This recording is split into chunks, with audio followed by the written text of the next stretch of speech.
పిల్లారా దయచేసి చూడండి, ఈ యొక్క ఉదయవేళ ఈ వర్తమానము, ఇప్పుడు చెప్పిన వర్తమానము నేను కనీసం ఒక అరగంట ఏదో కొద్ది మాటలు చెప్పి ముగించి దానియేలు 70 వారాల గురించి చెప్దాం అనుకున్నాను అనమాట. కానీ పరిశుద్ధాత్మ ప్రతి పేజీని తెరిచి ప్రేరేపించి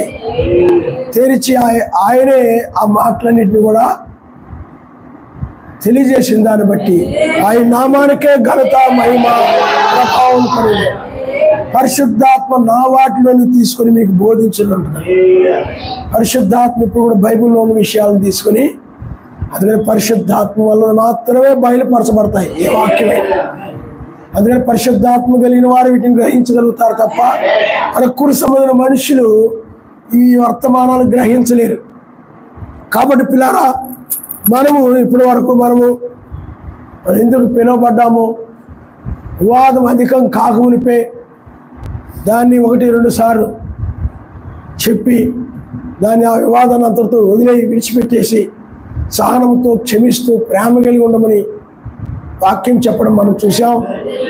అది నీ జీవితంలో కావాలని నువ్వు ఆయన నడువు, అది లేకపోతే ఆయన నడువు నాయన, అవి నాలో లేవు నాయన, నాకు సహాయం చేయి.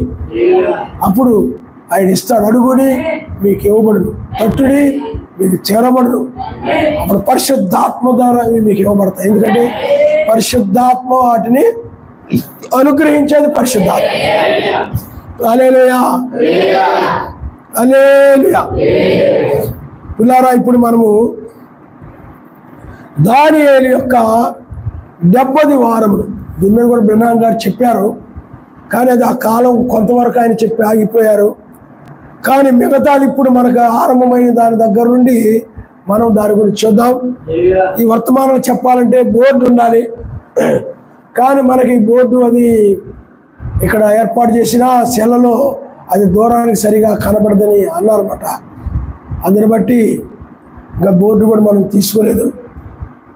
అందువల్ల దానికి కెమెరా ఏదో ఉండాలన్నాను. కాబట్టి అందువల్ల అది బోర్డు మేము చెప్పట్లేదు, మామూలుగా వివరించి చెప్పడానికి ప్రయత్నం చేస్తున్నా. చిత్రం అయితే మళ్ళీ ఎప్పుడన్నా చూద్దాం. సాధ్యమైనంత వరకు మీకు అర్థమయ్యేటట్టు లేఖనాల ద్వారా అది మనము పరిశుద్ధాత్మను బట్టి వివరించడానికి ప్రయత్నం చేయడం జరుగుతుంది. దానియేలు హల్లెలూయా. ఈ దానియేలు 70 వారములు ఇది చాలా ప్రాముఖ్యమైనటువంటి వర్తమానం.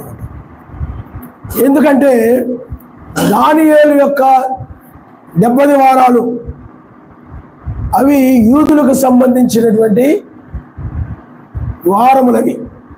అయితే యూదులకు సంబంధించిన వారాలైనప్పటికీ కూడా యూదులను ఆయన కఠినపరిచి మన పట్ల ఆయన కనికరం చూపించాడు. కాబట్టి ఈ 70 వారాల మధ్యలో మనకు సంబంధించినవి కూడా ఉన్నాయి. దానిని బట్టి 70 వారాల గురించి మనము తెలుసుకోవాల్సి ఉంది. కాబట్టి మనము దానియేలు గ్రంథము 9వ అధ్యాయం, దానియేలు గ్రంథము 9వ అధ్యాయము, ఇది చాలా జాగ్రత్తగా మీరు చూడండి. 9వ అధ్యాయము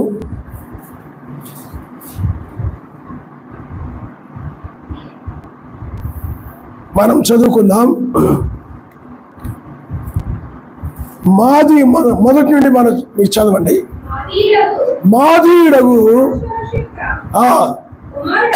కుమారుడైన దర్యావేషు కల్దీల పైన రాజాయను, అతని ఏలుబడిలో మొదటి సంవత్సరమందు దానియేలును నేను యావే తన ప్రవక్తయగు ఇర్మీయాకు సెలవిచ్చి తెలియజేసినట్లు యెరూషలేము పాడుగా ఉండవలసిన 70 సంవత్సరములు సంపూర్తి కూర్చున్నవని గ్రంథముల వలన గ్రహించితిని. చూడండి, దానియేలు క్రీస్తుకు పూర్వం ఆ యొక్క 606 ఇంకా 530 ఆ ప్రాంతాలలో దానియేలు గురించి మనము దానియేలు యొక్క కాలము మెస్సయ్యకు పూర్వము అంటే 538 సంవత్సరాలకు ముందు దానియేలు దీని గురించి చెప్పాడు అనమాట. అంటే మెస్సయ్యకు పూర్వం క్రీస్తుకు పూర్వం 538 సంవత్సరం ఆ కాలంలో దానియేలు ఈ యొక్క 70 వారాల గురించి చెప్పాడు అనమాట. అయితే చాలా మంది ఏం చెప్తున్నారు చరిత్రకారులు 606లో ఆ యొక్క ఇజ్రాయెల్ యొక్క దేవాలయము ఆ పట్టణం యొక్క గోడలు ఇవన్నీ కూడా కూల్చివేయబడ్డాయని చెప్తుంటారు. ఇవన్నీ కూడా మనం చూద్దాం. అతని చూడండి ఇక్కడ మాదీయుడగు అహష్వేరోషు యొక్క కుమారుడైన దర్యావేషు కల్దీయుల పైన రాజాయను. అతని ఏలుబడిలో మొదటి సంవత్సరం ముందు దానియేలును నేను యావే లేకపోతే యెహోవా తన ప్రవక్త అయిన ఇర్మీయాకు సెలవిచ్చినట్టు నాకు తెలియజేసినట్టు యెరూషలేము పాడుగా ఉండవలసిన 70 సంవత్సరములు సంపూర్తి ఎగుచున్నవని గ్రంథం వలన గ్రహించితిని. అంటే దానియేలు ఇజ్రాయెల్ గురించి 70 సంవత్సరాలు వాళ్ళు చెరపట్టబడతారని ఆ యొక్క బొమ్మలను కొనిపోబడతారని ఈ యొక్క యెరూషలేము ఇవన్నీ కూడా కూల్చివేయబడతాయని ఇర్మీయా ఆ కాలంలో అది ప్రవచించబడింది ఆ ప్రవక్త ద్వారా. తర్వాత చదవండి.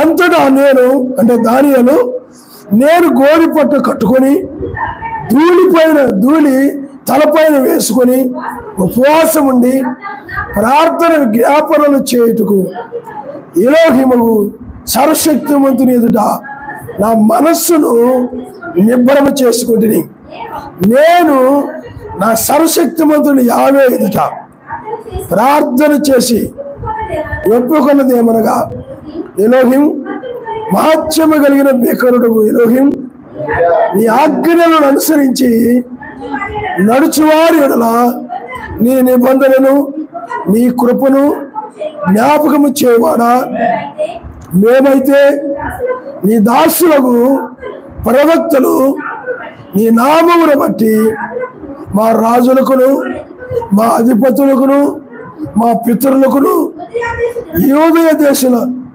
జనులందరికీ చెప్పిన మాటలను ఆలకింపక నీ ఆజ్ఞలను నీ విధులను అనుసరించడం మాని పాపులమును దుష్టులమునై చెడుతనమునందు ప్రవర్తించుచు తిరుగుబాటు చేసిన వారు ఎలోహిం నీవు చూడండి ఎంతగా తగ్గించుకుంటున్నాడు.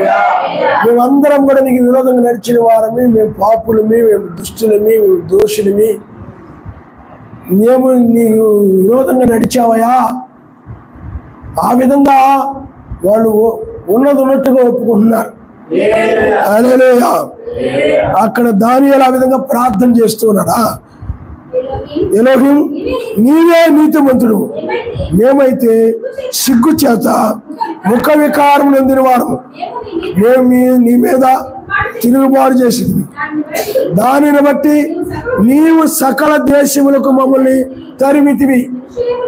యెరూషలేములను యూదయ దేశములను నివసించుచు స్వదేశ వాసులుగా ఉన్నట్టు పరదేశుల వాసులుగా ఉన్నట్టు ఇజ్రాయెల్ అందరినీ మాకును ఈ దినమున సిగ్గే తగి ఉన్నది. చూడండి వాళ్ళని ఆయన ఏం చేశాడు చెప్పండి. సర్వశక్తిమంతుని విరోధంగా నడుస్తూ ఉన్నప్పుడు ఆయన వారిని అన్ని జనుల యొద్దకి చెదరగొట్టాడు. అంటే చెరపట్టబడ్డారు. ఆ చెరపట్టబడిన వారిలో దానియేలు అలాగే మెర్షకు అబేద్నెగో అలాగే 3 యూదులు వాళ్ళు కూడా ఉన్నారు. ఇక్కడ చెరపట్టబడినప్పుడు ఇక్కడ దానియేలు అన్యుల రాజ్యములో ఉండి ప్రార్థన చేస్తూ, అందుకనే దానియేలు అన్యులకు ప్రవక్త, యూదుడే. అందుకనే దానియేలు గ్రంథము ప్రకటన గ్రంథము 2 సమానంగా ఉంటాయి అన్నమాట. దానియేలు గ్రంథములు ఏం చెప్తుందో ప్రకటన గ్రంథం కూడా అదే చెప్తుంది అనమాట. అందుచేత ఇక్కడ ఈ దానియేలు అన్ని జనులకు ప్రవక్త అంటే మనకి ప్రవక్త అనమాట. అలాగే యూదుల గురించి చెప్తూ అలాగే 4 రాజ్యాల గురించి ఇవన్నీ చెప్పాడు దానియేలు.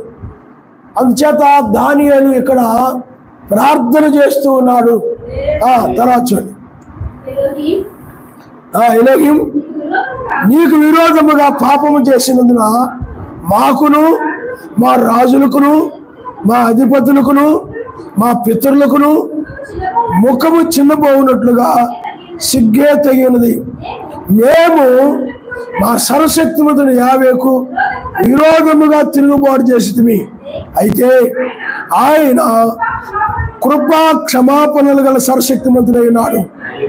ఆయన తన దాసులకు ప్రవక్తల ద్వారా మాకు ఆజ్ఞలు ఇచ్చి వాటిని అనుసరించి నడుచుకోవాలని సెలవిచ్చిన కానీ మేము మా సర్వశక్తి ముందు యావే మాట ఆ సమయంలో వాళ్ళు దారి తప్పి సర్వశక్తి ముందు విరోధంగా ఉన్నప్పుడు ఆయన ప్రవక్తలు పంపించి అయ్యా మీరు అలా ఉండకూడదు, ఎందుకంటే ఆయన మీరు ఇలా ఉండకూడదు అని చెప్పినా కానీ ప్రవక్తల మాటలు కూడా లెక్క చేయలేదు, ప్రవక్తల మాటలు కూడా పట్టించుకోలేదు.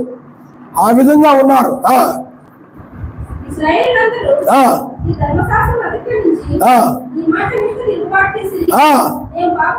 ఇప్పుడు చూడండి, అతను అన్నాడు, ఇప్పుడు మేము పాపము చేసితిమి, నీ ఎలోహిం నీ మీద మేము తిరుగుబాటు చేసిన వారమి, మమ్మల్ని క్షమించమని అతడు వాళ్ళ యొక్క జీవితంలో జరిగినటువంటి ఆ తప్పులని పొరపాట్లని పశ్చాత్తాప హృదయంతో ప్రార్థన చేస్తున్నాడు. ఆయన నామనష్టం మార్పు పొంది మనసు మారింది, అతను మనసు మారిన వ్యక్తిగా ప్రార్థన చేస్తున్నాడు. వారు మనసు పొందిన వ్యక్తి అని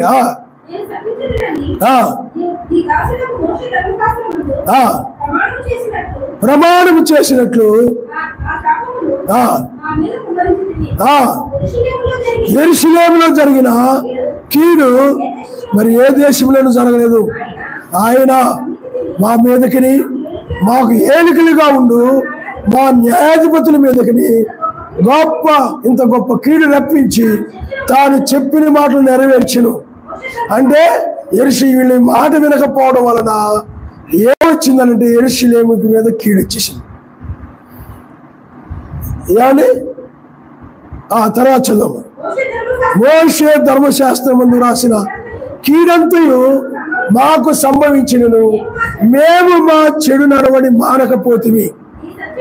నీ సత్యమును అనుసరించి బుద్ధి తెచ్చుకున్నట్లు మా సర్వశక్తిముడు యావేతో నాయన మమ్మల్ని క్షమించిన ఆయన అని చెప్పి సమాధానపడలేదు.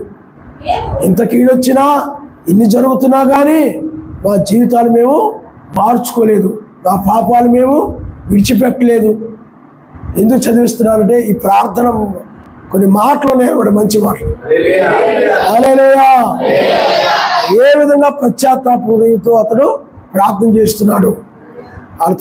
వాళ్ళు చేసిన కీడులన్నీ కూడా జ్ఞాపకం చేసుకుంటూ నీ మాట వింటలేదు, నీ లెక్క చేయటం లేదు, అందువల్ల మాకు కీడులు వస్తున్నాయి, అయినా కూడా మేము మాట వింటలేదు. చూడండి, మేము మా సర్వశక్తి యావే మాట వినలేదు కనుక ఆయన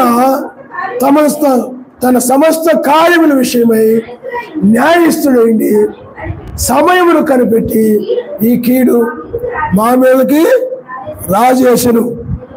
ఎలోహిం మా యావే నీవు నీ బాహుబలం వలన నీ జనమును ఐగుప్తులో నుండి రప్పించడం వలన ఇప్పటి వరకు నీ నామమునకు ఘనత తెచ్చుకుంటువి. మేమైతే పాపము చేసి చెడు నడతలు నడిచిన వారం. ఎలోహిం మా పాపములను బట్టి మా పితరుల దోషములను బట్టి యెరూషలేము నీ జనుల చుట్టూనున్న సకల ప్రజల ఎదుట నిందాస్పదమైనది. యెరూషలేము నీకు ప్రతిష్ఠితమైన పర్వతము.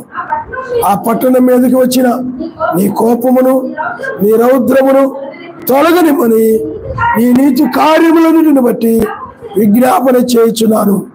ఇప్పుడైతే మా ఎలోహిం దీనిని బట్టి నీ దాసుడు చేయు ప్రార్థనలను విజ్ఞాపనలను ఆలకించి ఎలోహిం చిత్తానుసారంగా శిథిలమైపోయిన నీ పరిశుద్ధ స్థలం మీదకి నీ ముఖ ప్రకాశము రానిమ్ము. నీ గొప్ప కనికమును బట్టి మేము నిన్ను ప్రార్థించున్నాము కానీ మా స్వనీతి క్రియలను బట్టి నీ సన్నిధిని నిలబడి ప్రార్థించట్లేదు. మా యావే చెవి యొగ్గి ఆలకింపము. నీ కన్నులు తెరిచి నీ పేరు పెట్టబడిన ఈ పట్టణం మీదకి వచ్చిన నాశనమును, నీ పేరు పెట్టబడిన ఈ పట్టణమును దృష్టించుడుము. ఎలోహిం ఎలోహిం ఆలకింపుము. ఎలోహిం క్షమింపుము. ఎలోహిం ఆలస్యము చేయక చెవి యొగ్గి నా మనవి చిత్తగించింది. నా యావే ఈ పట్టణమును ఈ జనమును నీ పేరు పెట్టబడినవే నీ ఘనతను బట్టి నా ప్రార్థన వినమని వేడుకుంటుంది. ఎందుకంటే వీళ్ళు ఆ విధంగా చేయడం వలన బబులోను రాజు వచ్చి ఆ పట్టణం అంతా కూడా ఇలా మీరు గ్రహించండి, చాలా వీళ్ళందరూ కూడా చెరపట్టబడ్డాం. ఆ తర్వాత పట్టణము దేవాలయం ఇవన్నీ నాశనం చేయబడ్డాం. ఇవన్నీ జరిగాయి. దానిని బట్టి దానియేలు ప్రార్థన చేస్తూ ఉన్నారు, నాయనా మాకు సహాయం చేయండి, మమ్మల్ని క్షమించు నాయన, నీవే న్యాయవంతుడు సత్యవంతుడు అని ఆ విధంగా చక్కని ప్రార్థన. చూడండి, ఆ ప్రార్థన బట్టి ఏం జరిగిందో మనం చూద్దాం. ఇంకనూ పలుకుచుండగా ప్రార్థన చేయొచ్చు పవిత్ర పర్వతము కొరకును నా సర్వశక్తిమంతుడు యావే ఎదుట నా పాపమును, చూడండి నా జనుల యొక్క పాపమును ఒప్పుకొనుచు నా సర్వశక్తిమంతుని విజ్ఞాపన చేయుచుంటిని. చూడండి, తన పాపాలే కాకుండా ఏమండి నా పాపమును నా జనుల యొక్క పాపమును క్షమించు. ఎందుకంటే మేము చెడుతనము నడిచాం, అందువల్ల పట్టణం మీద కీడొచ్చింది, మేము ఇలాగా చెరపట్టబడ్డాం, మమ్మల్ని క్షమించు అని చెప్పి ప్రార్థన చేస్తూ ఉన్నాడు. తన పాపాలు ఒప్పుకొనొచ్చు. ఏం చేస్తాడు చెప్పండి? తన పాపాలు ఒప్పుకోకుండా చాలా మంది ఏం చేస్తారు, తను చేసిన తప్పులు ఒప్పుకోరు. ప్రభుస్తోత్రం ప్రభుస్తోత్రం ప్రభుస్తోత్రం అంటారు. నీ జీవితంలో ఎక్కడ అబద్ధాలు ఆడేవనుకో, అన్యాయం చేసావనుకో, మోసం చేసావనుకో, అయ్యా ఫలానా వ్యక్తిని తగ్గ విషయంలో నేను అలా మోసం చేశాను, నేను తప్పు చేశానయ్యా, నేను క్షమించాయా, ఆ విధంగా ఒప్పుకోవాలి. ఫలానా వ్యక్తిని నేను లేనిపోని నిందలేశాను ఆ వ్యక్తి మీద, అది హృదయాన్ని నేను గాయపరిచాను, నన్ను క్షమించాయా. ఆ విధంగా నువ్వు చేసిన దానికి ఆయన సన్నిధిలో ఆ పాపాన్ని, నువ్వు చేసిన పాపాన్ని ఏం చేయాలి చెప్పండి? చెప్పి ఒప్పుకోవాలి. చేసిన పాపం ఏం చెప్పం, పరిశుద్ధుడి పరిశుద్ధురాలు అనుకుంటాం, ఏమి చెప్పకుండా వాక్యం వింటారు, ప్రభుస్తోత్రం ప్రభుస్తోత్రం అలెలు ఆమెన్ అయిపోయింది అంటాం. ఏమి రావు, నువ్వు ఒప్పుకోవాలి. అర్థమైంది? ఆయన సన్నిధిలో ఏం చేయాలి చెప్పండి? నీ జీవితంలో ఏమైనా ఉన్నట్లయితే నాయన నన్ను క్షమించు నాయన, మేము చెడ్డవారని పాపులవి, నేను పాపినే, మీ ఇజ్రాయిల్ అందరూ కూడా పాపులవి, మేమందరూ నీకు విరోధంగా నడిచాం, మేము ప్రవక్తల మాటలు వినలేదు, లెక్క చేయలేదు, ధర్మశాస్త్రాన్ని కూడా మోసే ధర్మశాస్త్రాన్ని కూడా మేము పట్టించుకోలేదు, చెప్తున్నా కానీ మేము మాట వినకున్నాం. వాళ్ళు ఎలా జీవించారో పాపం జీవితాన్ని అంతా చెప్తున్నారు ఆయనతో. అర్థమైందా? ఆ విధంగా చెప్తూ ప్రార్థన చేస్తూ ఉన్నాడు, మమ్మల్ని క్షమించు. హల్లెలూయా హల్లెలూయా. అలాగే నువ్వు కూడా ఇందాక వర్తమానం విన్నావు అనుకో, నిజంగా చెప్తావు, ఫలాని వాళ్ళని మీద లేనిపోని ఊహించుకొని నిందలు మోపానయ్యా, ఫలాని వాళ్ళని ఆ విధంగా అన్నానయ్యా, నేను పాపినయ్యా, ఓ ఫలాని వాళ్ళని నేను హింసించానయ్యా, ఏదో దురాలోచన పెట్టుకొని హింసించానయ్యా, అవునయ్యా నేను ఇదిగో నా ఇంట్లో నా భర్తను హింసించాను, లేకపోతే భార్యను హింసించాను, నా పిల్లల్ని హింసించాను, నా తల్లిదండ్రులు హింసించాను, నా కొడుకులు హింసించాను, శ్రమ పెట్టాను, అలాగేలాగ చేశాను, నిజమే నేను దోషిని, నేను అపరాధిని. ఆ నీ జీవితంలో జరిగిన సంఘటనని చెప్పి క్షమించమని అడగడమే నిజమైన ప్రార్థన. అయ్యే ఊసేత్తను, వాటి గురించి ఏం మాట్లాడడం, ఏ ఊసెత్తం ఏం లేదు, ప్రభుస్తోత్రం ప్రభుస్తోత్రం ప్రభుస్తోత్రం. మంచి వర్తమానం ఇచ్చావు నాయన, మాతో మాట్లాడావునా, నీకు వందనాలు ఆయన, అయిపోయింది. నీకు అర్థమైందా? హృదయంలో ఏం రావాలి? ఆ బాధ రావాలి. నువ్వు ఎందుకు చేశానా, నేను ఎందుకు ఎలా నడిచానా, ఎందుకు వాళ్ళ మీద గొడవకి వెళ్ళానా, ఎందుకు వాళ్ళతో మాట్లాడానా, సైన్స్ లేని జీవితం జీవించానేంటి, క్షమించాల్సిన బదులు నేనేంటి ఇలా గొడవ పెట్టుకున్నానంటే, క్షమించాల్సిందని బదులు ఉద్దేశాలేంటి, నేను చేసిన తప్పు, పాపిని, నిజంగా దోషిని, నేను సహనాన్ని కోల్పోయి ఇలా చేశాను, నన్ను క్షమించు, అవన్నీ నీకు దోషం కింద కనబడి ఆ విధంగా ఆయన సన్నిధిలో చెప్తూ ఏడుస్తూ ప్రార్థన చేస్తావు చూసారా? అలాంటి ప్రార్థన ఆయన ఇష్టపడతారు. హల్లెలూయా. నేను చెడ్డవాడినయ్యా, వాక్యం వింటున్నాను కానీ వాక్య ప్రకారం నడవడం లేదయ్యా, నేను అపరాధినయ్యా, నిజంగా నాలో ఏ మంచి లేదు నాయన, నా జీవితం అంతా వివాదాలు, ప్రతి వాళ్ళతో గొడవలే, క్షమించిన ఆయన, నాకు సహనం లేకే ఇన్ని చిన్నదానికి పెద్దానికి గొడవలు ఆయన, చిన్నదానికి పెద్దానికి గొడవలు ఆయన, క్షమించిన ఆయన. ఇదిగో పలానప్పుడు పలాను పడతా, అవి నీ హృదయంలో ఉంటాయి, నీకు తెలుసు. ఎవరెవరితో ఇప్పుడు గొడవపడ్డావో, ఎవరెవరితో విరోధం ఉన్నావో అన్నీ తెలుసు. కానీ అన్నీ కూడా నువ్వేం చేయాలి? జ్ఞాపకం చేసుకొని ఒప్పుకోవాలి. ఆ తప్పేనయ్యా నేను చేసింది, నిజమే, నేను గొడవ పెట్టుకోకూడదు, నేను పెట్టుకున్నాను, తప్పే నేను చేసింది అని ఒప్పుకోవాలి. నేను చేసింది పాపమేనయ్యా, అవును, నేను నా తల్లిదండ్రులను నేను లోపడలేదయ్యా, నా తల్లిదండ్రులు నేను ఎదిరించానయ్యా, పెద్దలను గౌరవించాలయ్యా, కానీ నెక్స్ట్ రోజు మాట్లాడాను, అది తప్పే నేను చేసింది, అది పాపమేనా, ఆయన నన్ను క్షమించాను ఆయన. అలాగుండాలి. కానీ ఆయన చెంతకు తీసుకొని రానే రావు, ఆయన చెప్పనే చెప్పు. కాబట్టి కుదరదు. ఇక్కడ దానియేలు ఏం చేస్తున్నాడు? అవన్నీ చెప్తున్నాడు. అయ్యా నేను నిజమే ప్రవక్తలు చెప్పానయ్యా, పలానప్పుడు ఇలా చెప్పాను, కానీ నేను వినలేదయ్యా.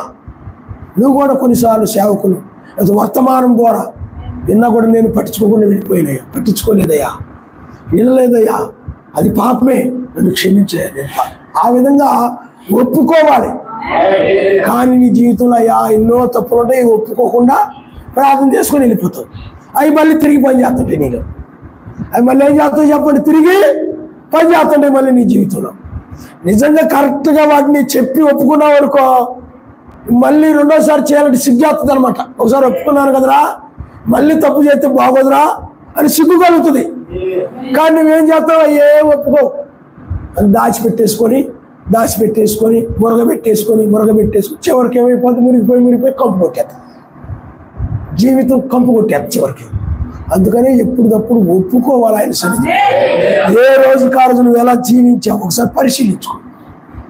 ఎవరితో మాట్లాడావు, ఎలా జీవించావు, ఎలా నడిచావు, ఎలా ఆలోచించావు, ఏ విధంగా ఊహించావు, అన్నీ ఒకసారి ఆలోచించుకో. సాయంత్రం కూర్చో, మోకరిల్లు, ప్రార్థించి, ఈరోజు నేను ఎక్కడైనా పాపం చేశాను, ఈరోజు ఏం చేశాడు చూడండి. తనే కాదు, సరస్వతి మధ్యకు భయపడి చెడుతనాన్ని విసర్జించి, భయపడి చెడుతనానికి పాపానికి దూరంగా ఉండడం కాకుండా, ఎక్కడైనా నా పిల్లలు ఏ విషయంలో పాపం చేశారేమో, ఎక్కడైనా ఎవరినైనా అన్నారేమో, ఎవరి మీద ఏమైనా గొడవ పెట్టుకున్నారేమో, చెడు ఆలోచనలు అక్కడ పెట్టుకున్నారేమో, ఎవరి మీదైనా కక్ష పెట్టుకుని ఉన్నారేమో, ఏమోనని చెప్పి ఆ పిల్లల కోసం ఆయన ఏం చేసేవాడు తెలుసా? బలులు, సమాధాన బలులు నడిపించేవాడు. తర్వాత చదవండమ్మా. నేను ఇలాగున మాట్లాడుచు ప్రార్థన చేయొచ్చు. చూడండి, అలాంటి ప్రార్థనకి ఏమొస్తారు చెప్పండి ఆయన? మనం ఎప్పుడైతే ఒప్పుకొని అలాంటి ప్రార్థన చేస్తామో, దానియేలులాగా నువ్వు చేసావనుకో, ఖచ్చితంగా ఆయన సన్నిధి నీ మీదకి వచ్చేస్తా, ఆయన కృప నీ మీదకి వచ్చాడు. అప్పుడు గాబ్రియేలు వచ్చాడు.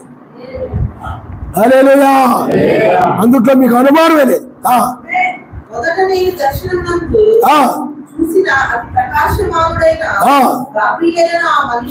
గాబ్రియేలు నా మనుషుడు సాయంత్రమును బలి అర్పించు సమయమున నాకు కనబడి నన్ను ముచ్చెను. అతడు నాతో మాట్లాడి ఆ సంగతి నాకు తెలియజేసి ఇట్లా విను, దానియేలు నీకు గ్రహింప శక్తి ఇచ్చుటకు నేను వచ్చితిని. నీవు బహుప్రియుడవు కనుక నీవు విజ్ఞాపన చేయను ఆరంభించినప్పుడు ఈ సంగతిని నీకు చెప్పుటకు వెళ్ళవల్లని ఆజ్ఞ బయలుదేరను. కావున ఈ సంగతిని తెలుసుకుని నీకు కలిగిన దర్శన భావన గ్రహించుము. తిరుగుబాటును మాన్పుటకును పాపమును నివారణ చేయుటకును దోషము నిమిత్తం ప్రాయత్తము చేయుటకును యుగాంతము వరకు బయలుపరచుటకును దర్శనమును ప్రవచనమును ముద్రించుటకును అతి పరిశుద్ధ స్థలమును అభిషేకించుటకును నీ జనమునకు పరిశుద్ధ పట్టణమునకును 70 వారములు విధించబడును. అంటే యెరూషలేము మరలా కట్టించవచ్చునని ఆజ్ఞ బయలుదేరిన సమయము మొదలుకొని అభిషక్తులకు అధిపతి వచ్చే వరకు 7 వారములు పట్టునని స్పష్టముగా గ్రహించుము. 62 వారములు తొందరగల సమయములందు పట్టణము రాజవీధులను కందకములను మరలా కట్టబడును. ఈ 62 వారములు జరిగిన పిమ్మట ఏమీ లేకుండా పరిశుద్ధుడు లేకపోతే అభిషక్తుడు నిర్మూలము చేయబడును. వచ్చినట్టు రాజు యొక్క ప్రజలు పవిత్ర పట్టణమును పరిశుద్ధ ఆలయమును నశింపచేయుదురు. వారి అంతము హఠాత్తుగా వచ్చును మరియు యుద్ధ కాలాంతం వరకు నాశనము జరుగునని నిర్ణయింపబడును. అతడు 1 వారం వరకు అనేకులకు నిబంధన స్థిరపరచును. అర్ధవారమునకు బలిని నైవేద్యమును నిలిపివేయును. ఏమైనది నిలిచి వరకు నాశనము చేయువాడు వచ్చును. నాశనము చేయువానికి రావాలని నిర్ణయించిన నాశనం ముగించు వరకు ఇలాగూ జరుగును. హల్లెలూయా హల్లెలూయా. పిల్లరా, ఇక్కడ మీరు చూడండి, అతడు ప్రార్థనను బట్టి అక్కడ గాబ్రియేల్ అనే దూత దానియేలు యొక్క ప్రార్థన దాన్ని బట్టి అక్కడ ప్రత్యక్షమయ్యాడు. దానియేలు బహు ప్రియుడు కనుక అని చెప్పి మరలా తిరిగి కట్టబడే దేవాలయాన్ని గురించి ఆ పట్టణాన్ని గురించి మరలా చెప్తూ ఉన్నాడు, తెలియజేస్తూ ఉన్నాడు. ఇక్కడ నేను ఈ పాప నివారణ, తిరుగుబాటు, మాన్పుటకును ఇవన్నీ తర్వాత మనం ఎప్పుడైనా మళ్ళీ మీటింగ్స్ పెట్టుకున్నప్పుడు మనం చెప్పుకుందాం.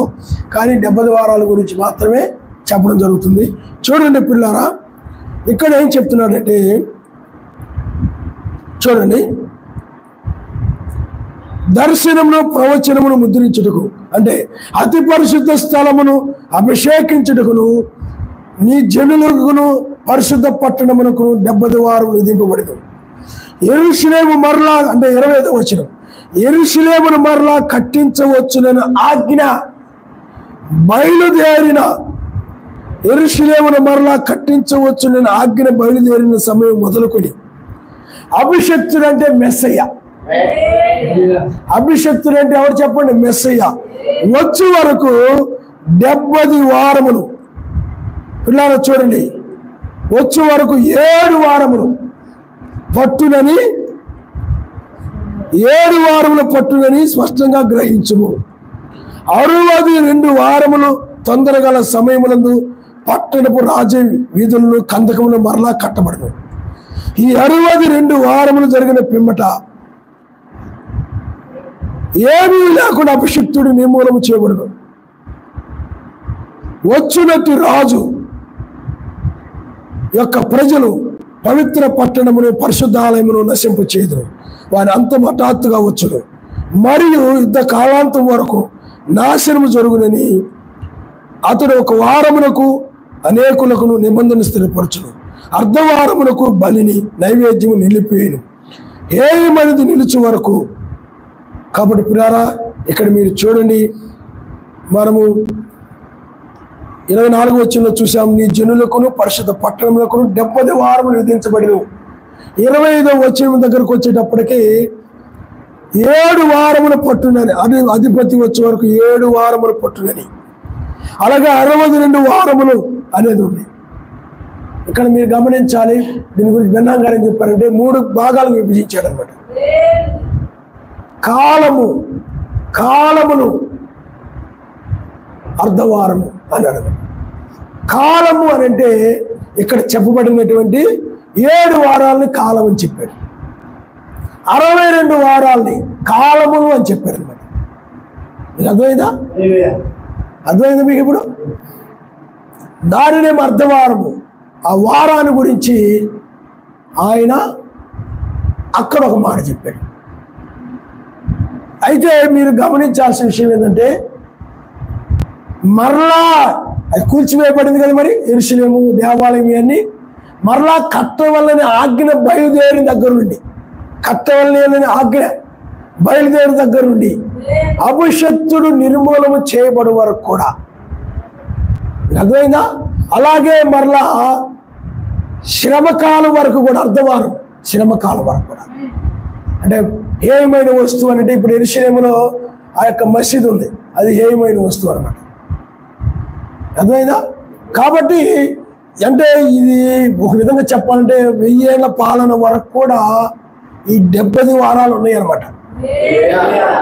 దాని గురించి మనం చూడబోతాం. ఈ 70 వారాలు యూదులకు సంబంధించి దీన్ని మనం చూద్దాం అనమాట. మీరు ఒక నెహెమ్యా గ్రంథము ఆజ్ఞ ఎప్పుడు బయలుదేరిందో మనం చూద్దాం. ఆజ్ఞ ఎప్పుడు బయలుదేరింది, మరలా కట్టవల్లనే ఆజ్ఞ ఏ సంవత్సరంలో బయలుదేరిందో మనం చూడాలి.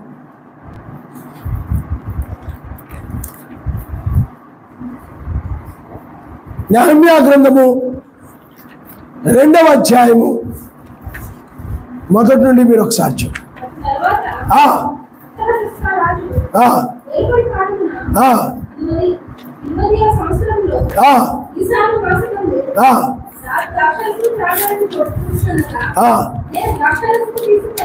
నేను ద్రాక్షారసములు తీసుకుని చూడండి. దానియేలుకేమో ఆ విధంగా చెప్పబడింది, కానీ దానియేలు కాలంలో ఆజ్ఞ బయలు వెళ్ళలేదు. కానీ నెహెమ్యా కాలంలో కట్టవలసిన ఆజ్ఞ బయలుదేరి. అది గమనించాలా? చూడమ్మా. విచారముగా ఉండలేదు కాగా రాజు నీకు వ్యాధి లేదు కదా, ఎందుకు నువ్వు విచారంగా ఉన్నావు?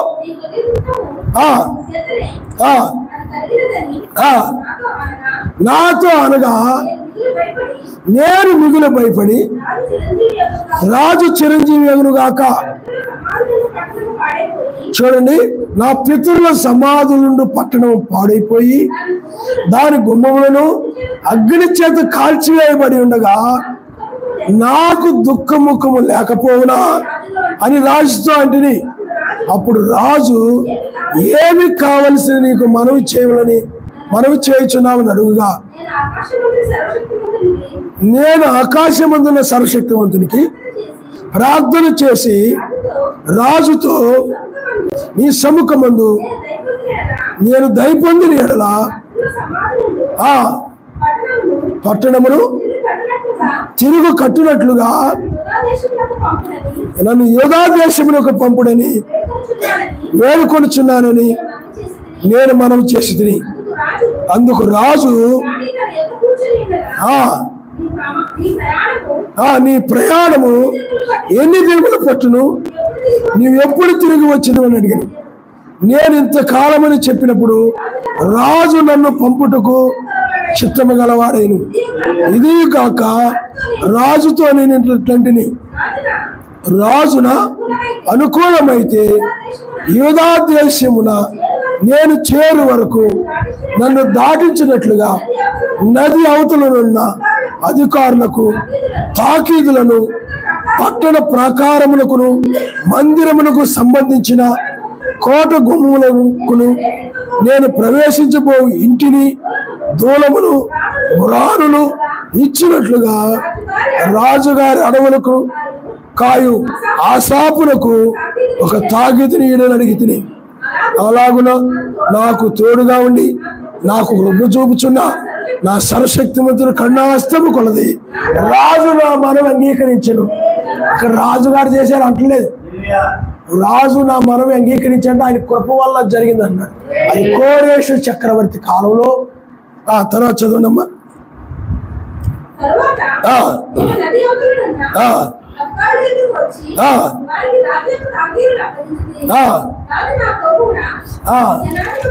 సేనాధిపతులను. కాబట్టి ఇక్కడ చూడండి, ఈ అధ్యాయంలో కనుక మనం చూసినట్లయితే చదువమ్మా, పర్లేదు చదువు.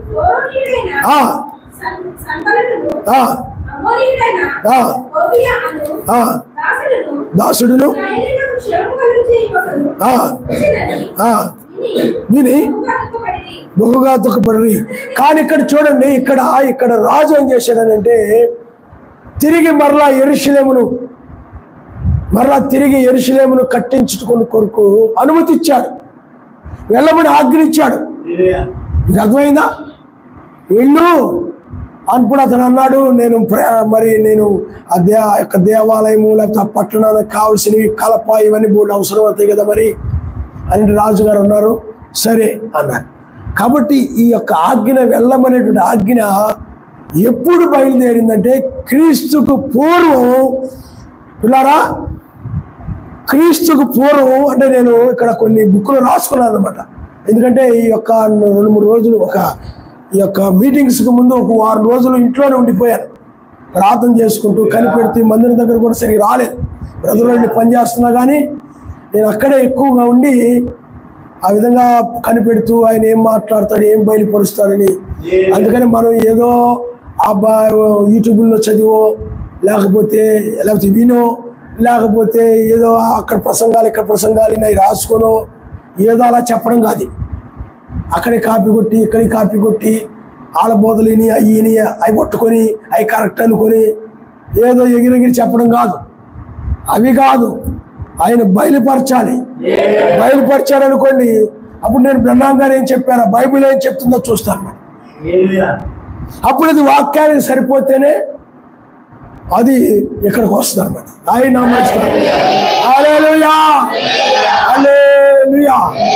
అప్పుడు 70 వారాల గురించి ప్రేరేపించబడి ఇవన్నీ జరిగినప్పుడు నేను మళ్ళీ బైబిల్ ఇవన్నీ బ్రహ్మాం గారు ఏం చెప్పారు ఇవన్నీ కూడా చూసి, ఇప్పుడు చరిత్ర ఏం చెప్తుంది ఇవన్నీ చూసి ఈ విధంగా ఈ వర్తమానాన్ని చాలా తక్కువగా మీకు చెప్పాలని నేను ప్రయత్నం చేస్తున్నాను. ఆయన నమనిస్తారు. హల్లెలూయా, హల్లెలూయా. పిల్లారా, మీరు గమనించండి, క్రీస్తుకు పూర్వం 445లో కట్టుటకు ఆజ్ఞ బయలు వెళ్ళిందట. ఇది బ్రహ్మాం గారు చెప్పారు. బ్రహ్మాం గారు చెప్పడం చరిత్ర చెప్తుంది. చాలా మంది కూడా చెప్పారు. పశ్చా సంఘాలలో కొంతమంది చరిత్ర చదివిన వాళ్ళందరూ చెప్తారు. బయలుపాటు వేరు, చరిత్ర చదివి చెప్పడం వేరు. అయితే కొన్నిసార్లు చరిత్రతో ముడిపడి ఉంటుంది కాబట్టి అందువల్ల చెప్పడం జరుగుతుంది. ఆజ్ఞ అనేది క్రీస్తుకు పూర్వం 445లో ఆజ్ఞ బయలు వెళ్ళిందనమాట. వెళ్ళి మీ దేవాలయాన్ని మీరు కట్టుకోండి, మీ యెరూషలేమును తిరిగి కట్టుకోండి. ఎందుకంటే ఇది కాల్చివేయబడింది, కూల్చివేయబడింది. అక్కడ వాళ్ళకి ఎందుకంటే వాళ్ళ పాపాలను బట్టి, వాళ్ళ దోషాలను బట్టి, ఆయన విరోధంగా ఉన్న దాన్ని బట్టి, తిరుగుబాట్లను బట్టి వాళ్ళు ఆయన మాట వినకుండా, ప్రార్థన చేసుకోకుండా, ఇష్టం వచ్చినట్లు ఉండడం, ఆరాధించకుండా, సమయాన్ని ఆయనకి ఇవ్వకుండా, వాళ్ళు ఇష్టం వచ్చినట్లు వాళ్ళ మనసుకు దోచినట్టుగా నడుస్తూ విచ్చలవిడిగా ఉంటున్నారు. విచ్చలుగా ఉండేటప్పటికి ఆయన ఏం చేశాడనంటే ఆయన యొక్క యెరూషలేము కూడా ఆయన నాశనం చేశాడు. వీళ్ళు చెరపట్టబడ్డారు. మరలా తిరిగి దానియేలు ప్రార్థన చేశాడు. ప్రార్థన చేసిన తర్వాత సర్వశక్తిమంతుడు మరలాది 70 వారాల్లో కట్టబట్టం ఎన్ని జరుగుతాయి, ఇదే కంగారు పడక్కర్లేదు అని చెప్పి సర్వశక్తిమంతుడు చెప్పాడు. చెప్పిన తర్వాత మరలా ఇప్పుడు కోరేషు రాజు కాలంలో ఇప్పుడు అక్కడ ఆజ్ఞ బయలు వెళ్ళిందనమాట. మరలా మీరు తిరిగి కట్టుకోండి, వెళ్ళు, ఎందుకు నీ ముఖం విచారంగా ఉంది అని అంటే ఆ దేవాలయం గురించి, ఆ పట్టణాన్ని గురించి అన్నప్పుడు నువ్వు వెళ్ళు అని చెప్పి ఆ రాజుగారు క్రీస్తు శకం 445లో ఆజ్ఞనిచ్చాడనమాట. ఆ విధంగా కట్టడం అక్కడ నుండి ఆరంభమైందనమాట. ఆరంభమైతే ఇందాక మనం చూసాం 7 వారములు. అంటే మామూలుగా 70 వారాలు అనుకోండి, 70 వారాలు అన్నీ అయిపోతాయేంటి? అవు కానీ ఆత్మ సంబంధంగా ఈ వారాలకి సంవత్సరాలతో ముడిపడి ఉన్నాయి అన్నమాట. ప్రతిదీ కూడా మనము సంవత్సరాలు తోసేయకూడదు. బైబిల్లో దినములు సంవత్సరాలన్నీ కూడా మనకు కలగడానికే సూర్యుడు, చంద్రుడు, నక్షత్రాలు ఇవన్నీ ఉంచాడని బైబిల్ చెప్తుంది. అర్థమైందా? ఆ సంవత్సరాలు లేవనుకోండి, క్రీస్తుకు పూర్వం క్రీస్తు శకం అనేవి ఉండవు. అందువల్లే క్రీస్తుకు పూర్వం క్రీస్తు శకం. క్రీస్తుకు పూర్వం ఏంటి? పాత నిబంధన. క్రీస్తు శకం ఏంటి? కొత్త నిబంధన. అయితే మలాకీ నుండి యోహాను వరకు కూడా 400 సంవత్సరాలు ఇజ్రాయెల్కి ఏ ప్రవక్త రాలేదు. మలాకీ లాస్ట్ ఇజ్రాయెల్కి. తర్వాత యోహాను వచ్చాడు, నమ్మలేదు.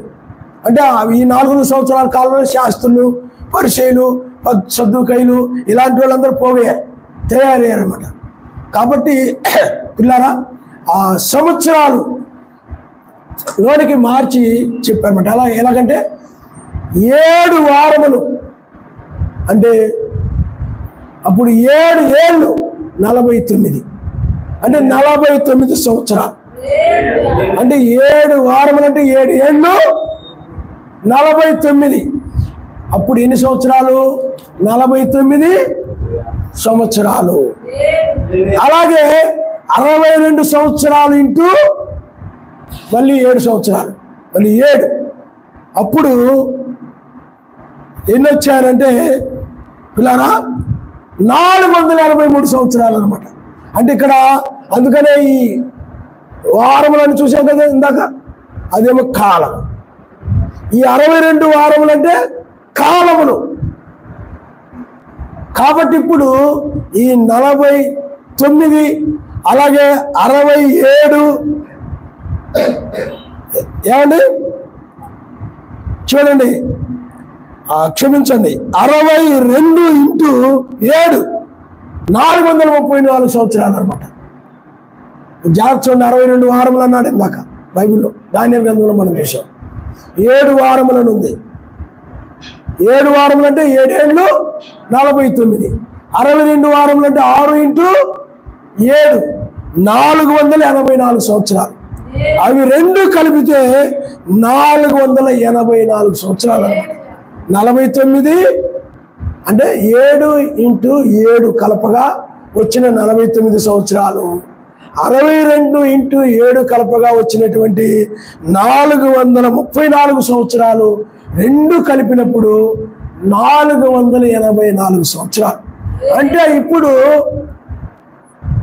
480 సంవత్సరాల కంటే 69 వారాలు అవుతాయి అనమాట. అప్పుడు అంతే కదా మరి. ఇప్పుడు 49 434 సంవత్సరాలు కలిపినప్పుడు, అలాగే 7 ఇంటూ 62 కలిపితే ఎంత అవుతుంది? 69. మరి సంవత్సరాలు కలిసినప్పుడు వారాలు కూడా కలుపుతాం కదా మరి, 69 వారాలు. ఇక్కడ బైబిల్ ఏం చెప్తుంది దానియేలు గ్రంథములో? ఆ 69 వారములు మీరు ఒకసారి మన దానియేలు గ్రంథం చూడండి ఒకసారి. దానియేలు గ్రంథము 9వ అధ్యాయం.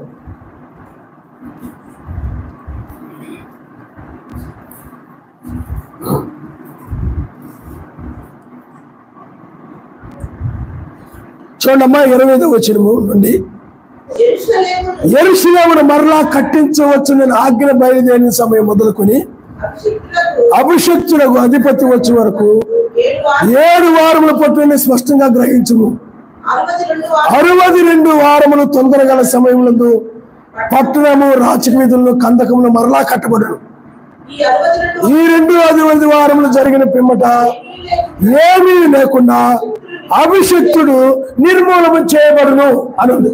అంటే మెస్సీయ ఏం చేయబడతాడు అంటే ఆజ్ఞ బయలుదేరిన దగ్గర నుండి మెస్సీయ సిలువ వేయబడే వరకు కూడా మనకి 69 వారాలు. అందుకనే 7 వారములు మరియు 62. ఇప్పుడు మనం అదే చదివాం, 7 వారములు మరియు 62 వారములు. అప్పుడు అభిషిక్తుడు నిర్మూలన చేయబడును. అంటే 69 వారము అంటే 70వ వారములో అభిషిక్తుడు నిర్మూలన చేయబడతాడు అన్నమాట. అంటే ఇప్పుడు ఆజ్ఞ బయలుదేరి నుండి లెక్కేస్తే 483 సంవత్సరాలు వచ్చింది. మరి ఆయన క్రీస్తుకు పూర్వం 30లో క్షమించండి, క్రీస్తు శకం 30లో ఆయన గాడిద మీద యెరూషలేముకి వెళ్ళాడు. అది మట్టల ఆదివారం. గాడిద మీద యెరూషలేముకి వెళ్ళాడు. క్రీస్తుకు పూర్వము 33లో ఆయన ఏం జరిగిందనంటే సిలువ వేయబడ్డారన్నమాట, నిర్మూలన చేయబడ్డారన్నమాట. క్రీస్తు శకం క్షమించండి, క్రీస్తు శకం 33లో ఆయన నిర్మూలన చేయబడ్డారు. అంటే ఆజ్ఞ బయలుదేరి దగ్గర నుండి నిర్మూలన చేయబడే కాలానికి సంవత్సరాలు మరి 483 సంవత్సరాలు. అయితే ఇక్కడ ఆయన నిర్మూలన చేయబడిన సమయానికి ఆజ్ఞ బయలుదేరిన సమయానికి కనుక చూస్తే 8 సంవత్సరాలు తేడా వస్తుంది అనమాట. 8 సంవత్సరాలు ఏమొస్తుంది చెప్పండి అంటే పిల్లారా, అంటే ఎలా వస్తుందనంటే 475 సంవత్సరాలకే ఆయన నిర్మూలన చేయబడినట్టు వస్తుంది. కానీ ఈ విధంగా చూస్తే ఏమో 483 సంవత్సరాలు వస్తుంది. అంటే 8 సంవత్సరాలు తేడా వచ్చేస్తుంది. 8 సంవత్సరాలు తేడా వస్తుంటే అప్పుడు బ్రహ్మాం గారు ఏం చెప్పారంటే అది యూదుల క్యాలెండర్ ప్రకారం యూదులకు సంబంధించింది కాబట్టి మన క్యాలెండర్ ప్రకారం ఎన్ని రోజులు సంవత్సరానికి 365 రోజులు. సంవత్సరాన్ని నెలకి 31 ఉంటుంది, 31, 29 ఉంటుంది. కానీ యూదుల క్యాలెండర్ ప్రకారం ఏంటంటే 30 రోజులే. అప్పుడు 30 రోజుల ప్రకారము అంటే ఆజ్ఞ బయలుదేరి దగ్గర నుండి నిర్మూలన చేయబడిన వరకు చూసేటప్పటికి 33 అంటే క్రీస్తు శకం 33 వరకు చూసేటప్పటికి అంటే యూదుల క్యాలెండర్ ప్రకారం చూసేటప్పుడు కరెక్ట్ సరిపోయింది అనమాట. ఆయన అదే రోమన్ క్యాలెండర్ ప్రకారం మంది రోమన్ క్యాలెండర్ ఈ యొక్క క్యాలెండర్ ప్రకారం చూసేటప్పటికి 8 సంవత్సరాలు లెక్క వచ్చింది అనమాట. కానీ యూదుల క్యాలెండర్ ప్రకారం ఏం జరిగింది? క్రీస్తు శకం 33లో ఆయన నిర్మూలన చేయబడ్డాడు. అంటే 70వ వారంలో ఆయన అంటే 69 తర్వాత 70వ వారంలో అంటే 3.5 సంవత్సరము. అంటే వారానికి ఎన్ని రోజులు? 7 రోజులు. అలాగే ఇక్కడ 7 సంవత్సరాలు అనమాట బైబిల్ ప్రకారం చూస్తే. వారానికి ఎన్ని రోజులు? ఎన్ని సంవత్సరాలు? 7 సంవత్సరాలు. 7 సంవత్సరాల్లో 3.5 సంవత్సరము ఆయన భూమి మీద సిలువ వేయబడ్డాడు. అంటే ఇప్పుడు మీకు 69 ప్లస్ 3.5 అంటే 70వ వారంలో సగం అయిపోయింది. ఇప్పుడు మీకు అర్థమైందా? అర్థమైందమ్మా మీకు అందరికి? ఇప్పుడు 70 వారాలు విధించబడ్డాయి, 70 వారాలు ఉన్నాయి. ఈ మొత్తం ఆయన యూదుల పట్ల ఆయన చేసే కార్యాలంతా కూడా మన ఇటన్నిటికి తిరిగి నిర్మించడానికి సంబంధించిన విషయం అంతా చెప్తూ 70 వారాల్లో మీరు 69 వారాలు ఆయన పరిచర్య రాకముందంతా కూడా జరిగిందనమాట. 69 వారాలు పరిచర్యకి రాలేదు. 30 సంవత్సరాలు అంటే ఆయన 30 సంవత్సరాల వయసు వచ్చే వరకు కూడా 69 వారాలు వచ్చాయి. అర్థమైంది మీకు? మళ్ళీ ఎప్పుడైతే ఆయన పరిచర్యకు వచ్చాడో 3.5 సంవత్సరాలు అప్పుడు 70వ వారం ఆరంభమైందనమాట. అంటే ఆజ్ఞ బయలుదేరినట్టు చూస్తే అప్పుడు అర్ధవారం అయిపోయింది. అప్పుడు అర్ధవారంలో బైబిల్ అదే ఉంది. అర్ధవారం దానియేలు గ్రంథంలో ఏమో చెప్పండి, అర్ధవారం అనే మాట ఉంటుంది మీకు. అర్ధవారం అంటే 3.5 సంవత్సరం నిర్మూలన చేయబడ్డాడు ఆయన. నిర్మూలన చేయబడిన తర్వాత ఇంకా ఆయన అప్పటి వరకు యూదులతో ఆయన వ్యవహరిస్తూ వచ్చారనమాట. మరి మెస్సీ కూడా యూదుల దగ్గరికి వచ్చింది. యోహాను వీళ్ళందరూ సువార్త ప్రకటించారు. ఆజ్ఞ బయలుదేరి దగ్గర నుండి ఆ యొక్క కోరేష్ చక్రవర్తి కాలం దగ్గర నుండి నెహమ్యా వీళ్ళందరి కాలం దగ్గర నుండి మనం చూసినట్లయితే ఆ యూదులతోనే మాట్లాడుతూ వచ్చాడు ఆయన. అన్ని జనుల దగ్గర రాలేదు. కానీ ఇక్కడ ఈ 3.5 సంవత్సరం అయిపోయిన తర్వాత ఇంకా ఎంత ఉంటుంది? ఇంకా 3.5 సంవత్సరం, ఇంకా 3.5 సంవత్సరం మిగిలి ఉంది కదా అది. అయితే ఈ 3.5 సంవత్సరానికి అంటే మెస్సీ సిలువ వేయబడిన దగ్గర నుండి 3.5 సంవత్సరం ఏంటంటే శ్రమకాలం అనమాట. ఆ 3.5 సంవత్సరానికి అంటే 7వ వారంలో 2 3.5 సంవత్సరాలు ఉన్నాయి. ఒక 3.5 సంవత్సరం మొదటి రాకుండా అయిపోయింది. ఇప్పుడు ఆ 3.5 సంవత్సరం తర్వాత ఏంటంటే 7 సంఘకాలాలు ఉన్నాయన్నమాట. మీకు అర్థమైందా? ఇప్పుడు 7 సంఘకాలం అంటే మెస్సీ తర్వాత ఎన్ని ఉన్నాయి చెప్పండి? 7 సంఘాలు 2000 సంవత్సరాలు. ఇవి మనకు సంబంధించినవి. హల్లెలూయా హల్లెలూయా. అంటే సంవత్సరాల్లో చూస్తున్నాం 70 వారాలు. ఇప్పుడు ఈ 7 సంఘకాలను ఎఫెసు, స్మరణ, ఏమండి, పెర్గము, తుయతైర, సార్దీసు, ఫిలదెల్ఫియా, లవోదికీయ వీళ్ళకి 7 సంఘకాలాలు వచ్చాయి. ఇప్పుడు ఎందుకంటే మనం ఎక్కడున్నాం మీకు అర్థం కావాలి. ఇప్పుడు 7వ సంఘకాలంలో ఇప్పుడు మనం ఉన్నాం, గుర్తుపెట్టుకోండి. ఇప్పుడు ఎక్కడున్నాం చెప్పండి. 69 వారాలు అయిపోయింది. 70వ వారం అర్ధవారం అయిపోయింది.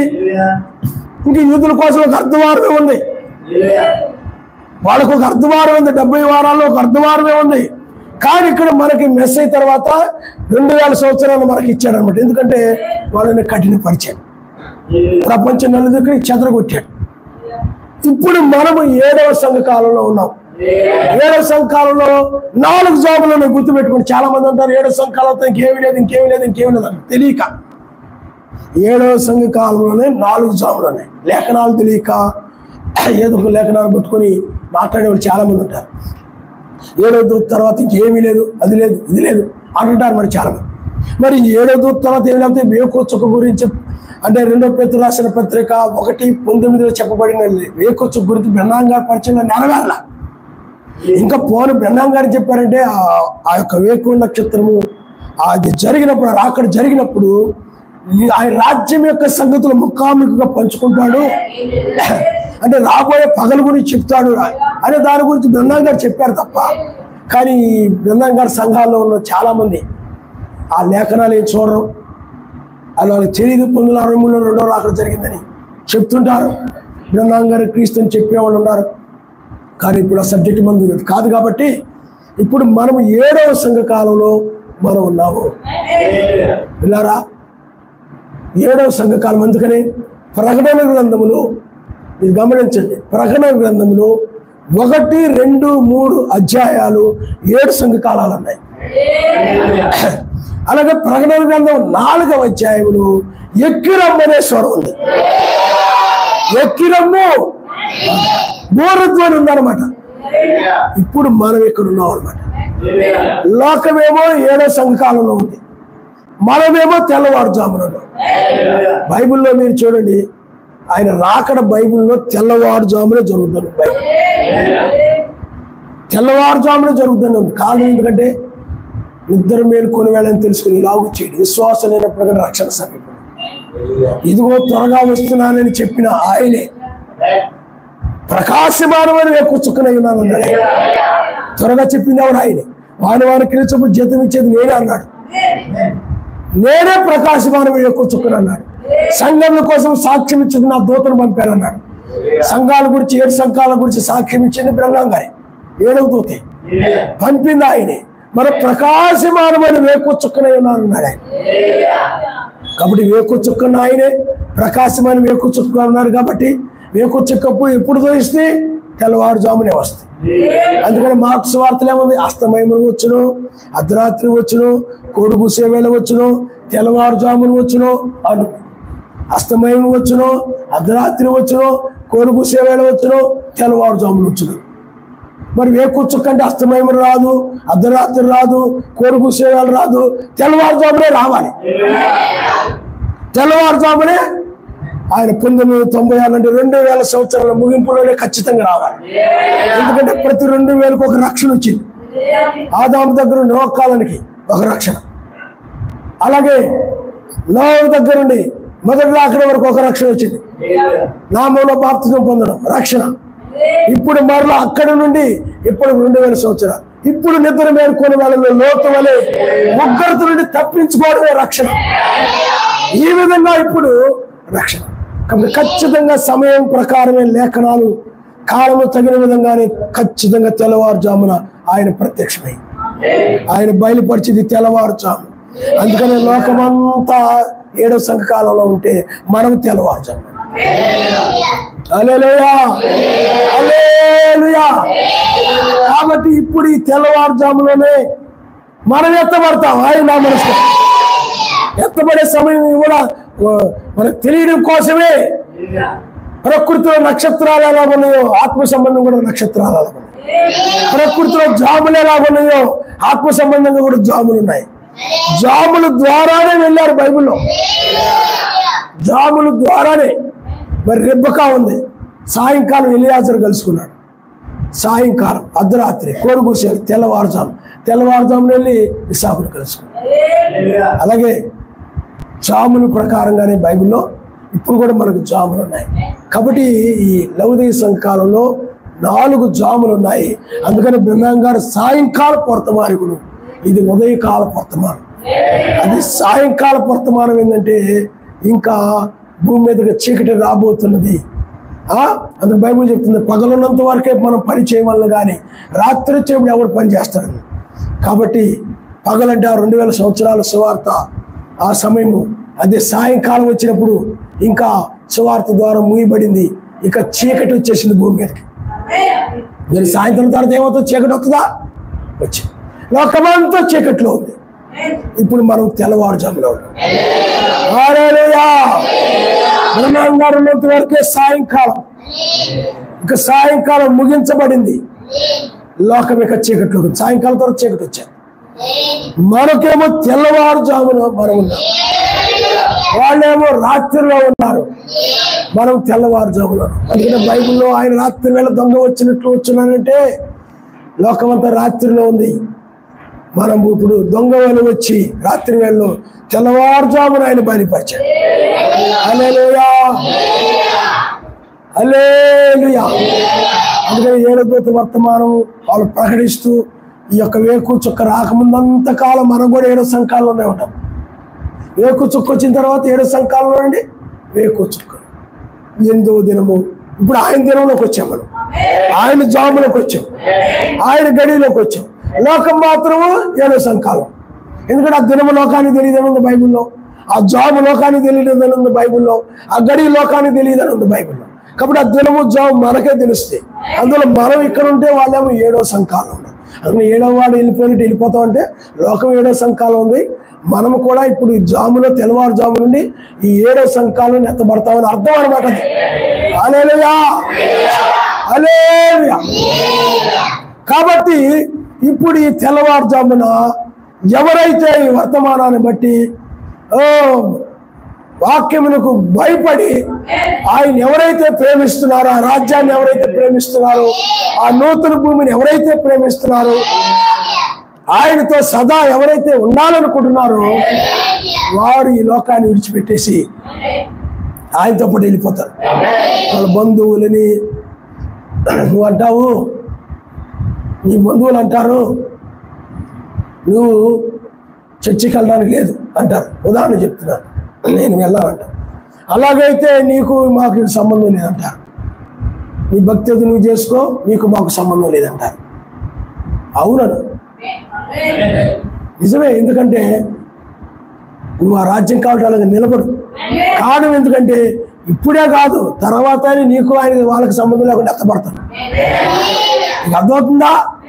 అది నీ వాక్యం మీద నిలబడినప్పుడు, వాక్య ప్రకారం నిలబడినప్పుడు బ్రహ్మం గారు అన్నారు 7వ ముద్రలో అంటే 2వ రాకడలో సంఘము లేకపోతే ఆయన వధువు లోకం నుండి తెగిపోద్దని చెప్పాడు. ఆ ఊరికి ఎవరికి మధ్యలో బ్రిడ్జి తెగిపోతే అటువంటి ఇటు రావడానికి ఇటువంటి అటు రావడానికి, అలాగే లోకానికి మనకంటే తెగిపోద్దని. ఇజ్రాయెల్ ఐగుప్తునికి తెగిపోయింది. ఇది చెరుగుతున్న సమయం, ఇది గుర్తుపెట్టుకోవాలి. గోధుమలను పొట్టును వేరు చేస్తున్న సమయం అన్నమాట. ఇంతకు ముందు కాలేదు, అవి మనం వాళ్ళు కలిసే ఉన్నాం. నాశనం చేసే సమయం, రక్షించే సమయం వచ్చింది. కాబట్టి ఇప్పుడు చేట తీసుకుని ఆయన ఏం చేస్తున్నాడంటే చెరుగుతున్నాడు అన్నమాట. గోధుమల గురువుల్ని ఇజ్రాయెల్ ఐగుప్తుని వేరు చేసిన రీతిగా, లోతుని సొదముగమునుడు వేరు చేసిన రీతిగా నిన్ను కూడా లోకము నుండి ఆయన వేరు చేస్తున్నాడు అనమాట. తెగిపోతాడు అనమాట. ఇప్పుడు నువ్వేం చేస్తాడంటే తెగిపోయిన వాళ్ళు, లోక పాపంతో, లోకాశలతో, లోకంతో తెగిపోయిన వాళ్ళు వాక్యం మీద, ఎందుకంటే ఆ వాక్యం మీద నిలబడి ఆ వాక్యం మీద తెంచేస్తారు. వాక్యం మీద నిలబడిన వాళ్ళకి ఏం తెంచేయబడదు. ఎందుకంటే అటు ఉంటారు, ఇటు ఉంటారు, ఇటు ఉంటారు, అటు ఉంటారు, అలాగుంటుంటారు అనమాట. అటేమో అన్యుల దగ్గరికి వెళ్ళేటప్పటికేమో లోకస్తుల వల్లే ఉంటుంటారు, ఇటు క్రైస్తవుల దగ్గర క్రైస్తవులకు వస్తుంటారు. అది ఆ నటన పనిచేయదు. ఉన్న వాక్య ప్రకారం ఉన్నప్పుడు, వాక్యం ఏం చెప్పింది దాని ప్రకారం ఉన్నప్పుడు లోకము ఆ వాక్యమే నిన్నేం చేస్తుంటే లోకముని తెంచేస్తుంటారు. తెంచి వేయబడినప్పుడు శరీరం మారి వెళ్ళిపోతారు మరి. అందుకని ఎవరైతే విడిచిపెట్టబడ్డారో అందరూ నాశనం చేయబడతారు. చూడండి, ఐగుప్తుల్ని ఇజ్రాయెల్ అప్పటి వరకు చక్కగా వెనకొస్తున్నారు, వీళ్ళు ముందు వెళ్తున్నారు. ఒక సమయం వచ్చింది, నాశనం చేసే సమయం వచ్చింది. నాశనం చేసే సమయం వచ్చినప్పుడు ఏం చేశాడు చెప్పండి? వేడి చేశాడు. ఇజ్రాయెల్ ఏమో ఎర్ర సముద్రం దాటి వెళ్ళారు, ఐగుప్తులు చనిపోయారు. ఇప్పుడు కూడా కళ్ళంలో చివరిలో జరిగే కార్యం అదే. కళ్ళంలో ఏం చేస్తారు? గోధుమలు పొట్టు కలిసే ఉంటాయి. చివరిలో ఏం చేస్తారు చెప్పండి? ఇక చాట తీసుకొని చెరిగేస్తారు.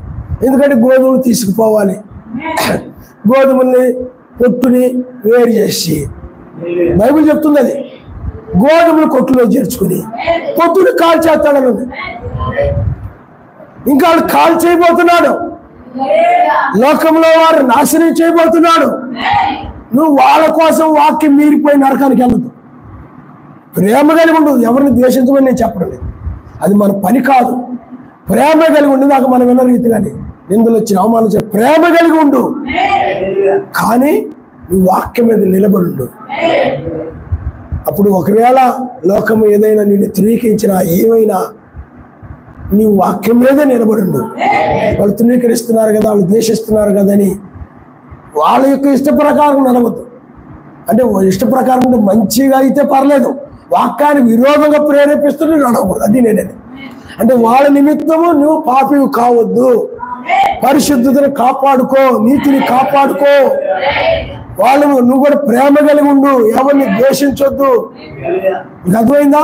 ఎన్ని కలహములున్నా విభేదములున్నా వాళ్ళతో నువ్వు కలిసే ఉండు, కానీ వాక్యం మీరదు. వాళ్ళ కోసమని వాళ్ళని ఆయన కంటే ఎక్కువగా మనుషులు ప్రేమించి నీవు మీరిపోవద్దు. ఎందుకంటే ఇది నిన్ను లోకం నుండి వేరు చేసే వర్తమానం, ఇది తెంచివేసే వర్తమానం. ఇది మా ఆయన దగ్గరికి వెళ్ళే సమయం, ఇది నీ దుష్టుల్ని కాల్చివేసే సమయం. అందుకని 7వ ముద్ర అంటే 2వ రాకడలో లోకము తెగిపోద్ది. క్షమించండి, లోకం నుండి వధువు తెగిపోయి వెళ్ళిపోద్ది. ఇంకా లోకంతో మరి అన్నడు సంబంధం ఉండదు. ఈ బంధువులతో నీ వాళ్ళతో నువ్వు అనుకుంటావు, లోకంలో అమ్మ వాళ్ళు వాళ్ళు వీళ్ళు అని ఒకటే వాళ్ళ మీద పడి ఏడ్చేస్తుంటారు. అర్థమైందా? ఒకటే ఇదైపోతుంటాం, ఏమి తిరిగి రాము. గుర్తుపెట్టుకోండి. మోషే ఏమన్నాడు చెప్పండి? ఇప్పుడు చూస్తున్న ఐగుప్తులు మరి ఎన్నడూ మీరు చూడండి. ఇప్పుడు చూస్తున్న ఈ శరీరాన్ని కానీ, ఇప్పుడు చూస్తున్న మరణాన్ని కానీ, వ్యాధులను కానీ, ఏమండి కష్టములు కానీ, సమస్యలు కానీ, ఈ దేశాన్ని కానీ, పాపాన్ని కానీ, పాప లోకాన్ని కానీ, పాపులను కానీ మరెన్నడూ చూడము. అందుకనే నిలవైన పట్టణం మనకి ఇక్కడ లేదు. కానీ మెస్సీకు ఎలాగైతే శిబిరం వెలుపులకు ఆయన కొనిపోబడ్డాడో నిందను భరించుచు, అలాగే కూడా మనము కూడా నిందను భరించుచు మనం ఆయన యుద్ధకు వస్తున్నాం. హల్లెలూయా. అందుకని నిలవైన పట్టణం మనకి ఇక్కడ లేదు, కానీ ఉండబో దానికోసమే, ఉండబోయేదే. కాబట్టి పిల్లలు దానికోసమే ఈ చివరి కాలంలో. కాబట్టి ఇప్పుడు అదే జరుగుతుంది.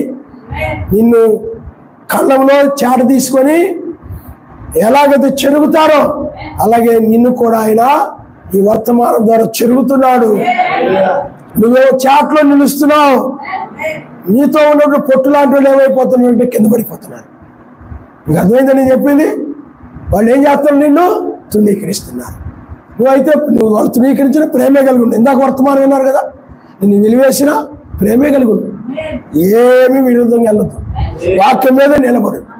ఎన్ని సమస్యలు వచ్చిన వాక్యం మీద సరే. కాబట్టి ఆయన ఏది చేయొద్దు అన్నాడు దాన్ని చేయకు, ఆయన ఏది చేయమన్నాడు దాన్ని చెయ్యి. కాబట్టి పిల్లారా, ఇప్పుడు ఆ చాట మీద చాటతో చెరుగుతున్నప్పుడు నువ్వు చాటలో నిలుస్తావు. వాక్యం మీద నేను చాట అనగా వాక్యంతో నిలుస్తావు అన్నమాట. పొట్టు లాంటిది ఉందనుకోండి, పొట్టు అనుకోండి, వాక్యం మీద నిలబడదు. ఏంటది? నిలబడదు. తెలుసు అని తెలుసు, నిలబడదు. తెల్లవారుజామున తెలుసు, ఏ కుచుకు వర్తమానం తెలుసు, లోకవంతం కాపోతుంది తెలుసు, నాశనం కాపోతుంది తెలుసు, అన్నీ తెలుసు. ఏడో దూత వాళ్ళ వేకు చుక్క వర్తమానము, వేకు నక్షత్రము, 8వ దూత, ఆయనే న్యాయాధిపతి. ఏమండి అన్నీ తెలుసు. యోహాను తెలుసు, మెసేజ్ బైబిల్ అంతా తెలుసు, కానీ వాక్యంలో లేదు. ఇప్పుడు వాక్యంలో ఉన్న వాళ్ళు ఎవరో, వాక్యంలో లేని వాళ్ళు ఎవరో తేటపరచబడతారు. అంటే వేకొచ్చుకు వర్తమానం నమ్మి వాక్యం మీద ఉన్నావు అనుకో, నువ్వు గోధుమ అని అర్థం. ఈ వర్తమానము తిరస్కరించాను, ఈ వర్తమానాన్ని ఇలాంటి వాక్యాన్ని ఇప్పుడు నెరవేరుతున్న లేఖనాలు తిరస్కరించిందంతా పొట్టు అనమాట. అది గుర్తుపెట్టుకోండి. ప్రపంచం ఏదో చేట చెరుగుతున్నాడంటే, కళ్ళ అంటే ఏదో పొలంలో కూర్చొని చెరుగుతున్నాడు అలా ఊహించుకోకండి. ఈ వర్తమానం ప్రపంచంలో ఉన్నటువంటి వధువుని పొట్టుని చెరుగుతుంది. అది గుర్తుపెట్టుకోండి. ఆయన నామరుస్తారు. హల్లెలూయా. ఏడో తర్వాత ఏ వర్తమానం మరి రెండో రాకడ ఉన్నాడు చెప్పారు. మరి 1963లో రెండో రాకడ అయిపోయింది. మరి 1963 తర్వాత ప్రసంగాల్లో రెండో రాకడ కొరకు కనిపెడుతూ అన్నాడు. ఇలాంటి వాళ్ళు అందరూ ఏం చేస్తున్నారు? దీన్ని తునీకరిస్తారు. పొట్టు అది తునీకరించేది పొట్టు. ఆయన వాక్యం ఈ రాకడను తునీకరించేది పొట్టు. ఈ వాక్యం మీద అంగీకరించి ఈ వాక్యం మీద నిలబడేదండి. లోకాన్ని విడిచి ఆయన వాక్యం మీద నిలబడేటువంటిది ఏమిటి చెప్పండి? వధువు. అందుకని కాల్చివేయబడే దాని నుండి వేరైపోతుంది. హల్లెలూయా. అసూయ, ద్వేషము, క్రోధము, కక్ష ఇలాంటివి ఏమి లేకుండా లోకం అనగానే చాలా మంది అనుకుంటారంటే డబ్బు, వస్తువులు, సామాన్లు ఇవి లోకం అనుకుంటారు. అవన్నీ చూసుకొని ఇవి అని అంటారు. లోకం ఇలా ఉండాలి అక్కడ. లోకం అంటే అయ్యే కాదు, కోపం, కక్ష, ద్వేషము, అసూయ, గర్వము ఇవన్నీ కూడా అవన్నీ మనసులో పెట్టుకుని లోకం చిచ్చి అని అంటే కుదరదు. అవి కూడా లోకం కిందకే వస్తాయి. ఎందుకంటే లోకము దాని ఆశ గతించునన్నది బైబిల్. లోకము దాని ఆశ గతించునన్నది బైబిల్. కాబట్టి ఏవైతే నాశనం కాబోతున్నాయో ఈ వర్తమానము ద్వారా నువ్వు చెరగబడుతున్నావు. అప్పుడు ఈ పొట్టు అంటే లోక సంబంధమైనవన్నీ కూడా నీ నుండి వేరైపోతాయి అన్నమాట. అటువంటి మీకు ఇప్పుడు ఈ వర్తమానం ద్వారా లోకములోనివి కానీ లోక సంబంధమైన ఆశలు కానీ ఇవన్నీ కూడా ఈ వర్తమానం ఏం చేస్తుంటే వేరు చేస్తాను. లోకాశ నుండి, లోకము నుండి, లోక సంబంధమైన వాటన్నిటి నుండి కూడా ఈ వర్తమానం వేరు చేస్తుంది. ఎందుకంటే నువ్వు గోధుమ, అవి పొట్టుతో పాటు గోధుమలు కాల్చేయడం. ఈ సమయం ఏంటంటే కొట్లో చేర్చుకొని కాల్చివేసే సమయం ఇది. ఇప్పుడు అలా అందుకొచ్చాడు ఆయన. ఇప్పుడు ఇందాక బ్రహ్మ కాలంలో ఉన్నావు, అలా ఉన్నావు అని అనుకోకండి. ఎస్ఐ కాలంలో ఉన్నావు, ఎస్ఐ రక్షకుడు స్వార్థంగా పోదు ఆ కాలంలో ఉన్నావు అనుకోకండి. ఈ కాలము ఇవన్నీ బయలుపరచబడ్డాయి కాబట్టి ఇది పట్టుకొని అలా నిలబడడానికి అదే కారణం. ఆయన ఏదో బతుకు తెరువు కోసమో చాలా మంది సంఘం ఉండాలి, చాలా సంఘాలు ఉండాలి, పెద్ద పాస్టర్ అనిపించుకోవాలి, పెద్ద పేరు రావాలి, రెవరెండ్ బిషప్ అనాలి అని అనుకుంటే ఏముంది ఈ వర్తమానం అని బెదంగారు వర్తమానం మా శాఖ సంఘాల్లో బోధకుడు పట్టుకుంటే బోల్డ్ బిజీగా ఉండొచ్చు. ప్రతివాడు పిలుస్తాడు. మా ఇంట్లో వార్త మా పాస్టర్ వచ్చి పిలుస్తారు, మా చర్చికి బోధించి, ఇంకోటి వచ్చి అక్కడ పిలుస్తారు, అక్కడ పిలుస్తారు. కానీ అది కాదు మనది. ప్రత్యక్షతను బట్టి మనం ప్రత్యేకించబడ్డాం. మనదేవరో పొట్టేదో మనకు తెలుసు. అర్థమైందా? ఇజ్రాయేల్ ఎవడో ఐగుప్తుడు ఎవడో తెలుసు. కాబట్టి పిల్లరా ఐగుప్తులను కాదు, లోక సంబంధమైన వారు. మనం పరలోక వాగ్దాన భూమి, మనకు ఒక దేశం, ఒక భూమి వాగ్దానం చేయబడింది. వాగ్దాన జనులం మనం. ఏదో ఏ వాగ్దానం లేకుండా వెళ్ళిపోవట్లేదు మనకి. ఇజ్రాయెల్కి ఎలా వాగ్దానం ఉందో అదే భూమి మనకి వాగ్దానం చేయబడింది. ఒక దేశాన్ని ఆయన ఇస్తానని వాగ్దానం చేశాడు. అందువల్ల ఈ సమయం ఏంటంటే లోకంలో సువార్త చేసుకునే సమయం కాదు. లోకంలో సువార్త నమ్మని వారిని, అన్యులనైనా క్రైస్తవులైనా ఆయన అంగీకరించిన వారిని, వాళ్ళ లోకాశలు కలిగిన వారిని, అలాగే నిన్ను కూడా వారి ఆశలు అలాంటివి ఏమైనా నీలో ఉంటే వాటన్నిటి నుండి కూడా లోక సంబంధం ఏమైనా ఉన్నట్లయితే వాటన్నిటి నుండి కూడా నిన్ను వేరు చేసి లోకాశలు కలిగిన వారిని సమస్తాన్ని కూడా ఆయన నాశనం చేయడానికి ఆయన వచ్చాడు. అది గుర్తుపెట్టుకోండి. నేను చాలాసార్లు అనుకుంటాను, మా వీధిలో మా ఇంటి పక్కన ఉంటారు, నేను అనుకుంటాను నేను ఎత్తబడిన తర్వాత వీళ్ళందరూ నాశనం చేయబడతారు. చాలాసార్లు అనుకుంటాను వాళ్ళు నాశనానికి వెళ్ళేవాళ్ళు, నేను రక్షించబడే వ్యక్తిని. ఆయన నాశనం చేయడానికి వచ్చాడు కదా. ఈ బంధువుల్లో కొన్నిసార్లు మనం అనుకుంటాం, అయ్యో వీళ్ళు ఇంకా ఆయన ఎరగకుండా ఉన్నారే, ఇప్పుడు ఆయన ఏదో ఇంతకు ముందులాగా లేడు, ఆయన ఇప్పుడు ఆయన న్యాయాధిపతిగా వచ్చాడు, ఇంతకు ముందులాగా లేడు, గొర్రెపిల్లలు లేడు, ఆయన న్యాయాధిపతిగా వచ్చాడు కాబట్టి వాళ్ళు గుర్తులకు వెళ్ళిపోతారు, రక్షించబడతాం, వాళ్ళు నాశనం చేయబోతున్నాడు. కాబట్టి నేను వాళ్ళ క్రియల్లో పాలు పొందితే వాళ్ళతో పాటు నేను కూడా నశించిపోతానేమో, జాగ్రత్తగా ఉండడం మంచిది. ఆయన నా పరిస్థితి అదే అలా కనిపిస్తారు వాడిని. అర్థమైందా? వాళ్ళ పాపంలోనూ పాలుభాగస్తుడు కాకుండా ఉంటారు, వాళ్ళ క్రియల్లో పాలుభాగస్తుడు కాదు. కొన్నిసార్లు నీ జీవితంలో జరిగే కొన్ని పొరపాట్లు నీ కొన్ని గుణపాఠాలు నేర్పుతాయని నీ మేలు కొరకు జరుగుతుంది. నేను అప్పుడు ఎందుకు అలా నడిచాను అని అనుకోకూడదు, అప్పుడు ఎందుకు అలా జీవించాను అని జీవించకూడదు. నీకు కొన్ని ఇతరులకు చెప్పడానికి కానీ, నీకు కొంత గుణపాఠం వచ్చి ఇతరులకు చెప్పడానికి కానీ నీకు కొన్నిసార్లు నీ జీవితంలో పొరపాట్లు జరుగుతాయి. అది ఆయన నీకు పిల్లారా వాటన్నిటిని కూడా ఆయన లేవనెత్తి నీ కోసం ఆయన కోసం నిలబెట్టుకుంటాడు. నువ్వు దేని గురించి వెనక దాని బైబిల్ చెప్తుంది, వినంగా అంటారు, వెనక దానిని మరిచి నీ వెనకున్న పాపాలను మర్చిపో, నీ వెనకున్న దోషాలను మర్చిపో. నీ జీవితంలో నీ జీవితంలో జరిగినటువంటి వాటిని కూడా నువ్వు మర్చిపో. క్షమించమని ఒప్పుకున్నావు, నువ్వు మర్చిపో. కానీ నీ ముందున్న దానికోసం నువ్వు వేగిరపడమని చెప్పు. హల్లెలూయా. కానీ నువ్వేం చేస్తుంటావు? అవే పదే పదే జ్ఞాపకం చేసుకుంటూ నీ ముందు ఏదో ఉందో దాన్ని పట్టుకోలేకపోతుంటావు. ఆ విధంగా ఉండొద్దు. నువ్వు నీ చింత యావత్తు కూడా ఆయనకు అప్పగించేసి, ఆయన లోకాన్ని నాశనం చేయడానికి వచ్చాడు కాబట్టి నువ్వు చాలా జాగ్రత్తగా, వాళ్ళు నీ వాళ్ళు అవ్వచ్చు కానీ వాళ్ళు పాపలు. నీకు అర్థమైందా? ఒకటే నువ్వు గమనించాలి, వాళ్ళు నీ వాళ్ళు అవ్వచ్చు కానీ వాళ్ళని ఆత్మ ఏమిటో నువ్వు చూడమన్నాడు. వాళ్ళని ఆత్మ ఏంటి? అబద్ధాల ఆత్మ, మోసాలు చేసే ఆత్మ, అన్యాయాలు చేసే ఆత్మ, వ్యభిచారం చేసే ఆత్మ, తాగే ఆత్మ, దొంగతనాలు చేసే ఆత్మ, అర్థమైందా? విగ్రహం చేసే ఆత్మ, రకరకాల ఆత్మలు ఉంటాయి. ఆ ఆత్మలే వాళ్ళు అలా వాడుకుంటుంటాయి, ఉపయోగించుకుంటుంటాయి. అందులో ఆత్మను బట్టి నువ్వు జాగ్రత్తగా ఉండాలి.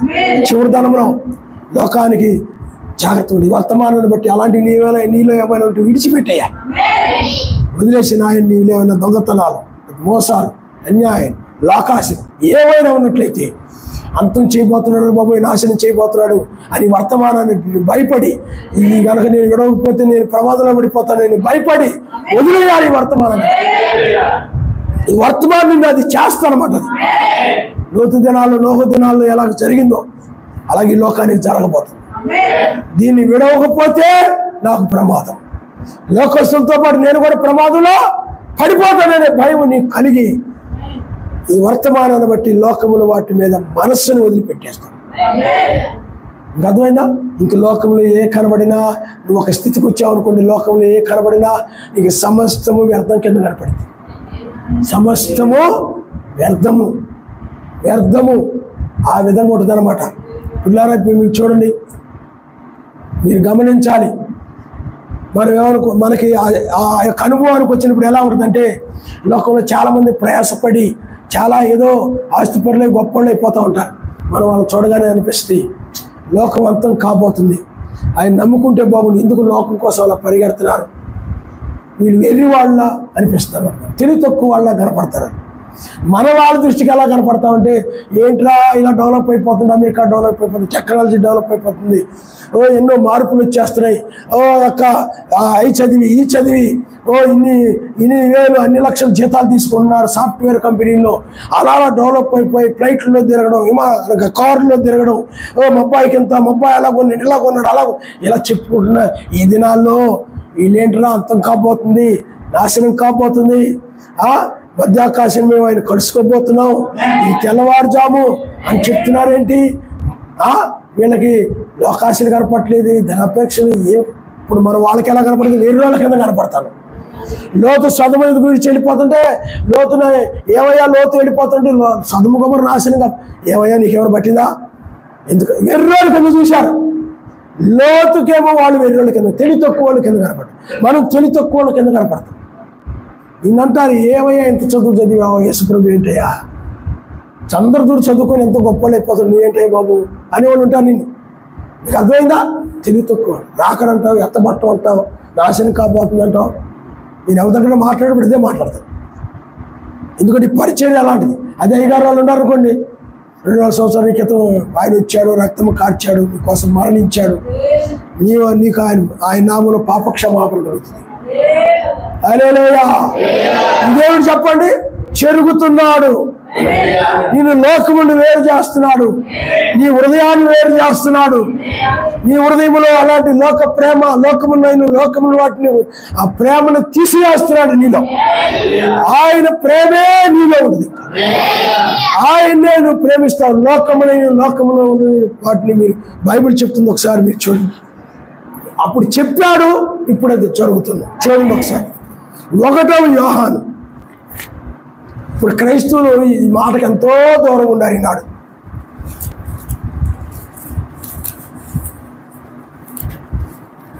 చూడమ్మా 1వ యోహాను 1వ అధ్యాయం.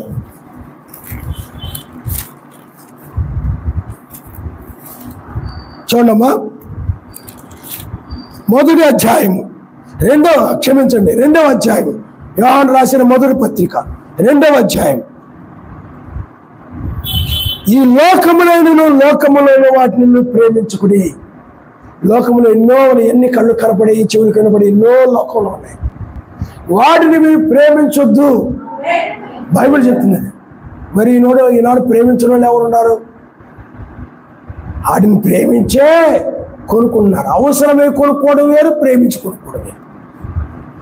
ఆ వస్తువు చూశానండి మార్కెట్లో, దాన్ని చూడగానే నాకు మనసు కలిగిందండి, ప్రేమ కలిగిందండి.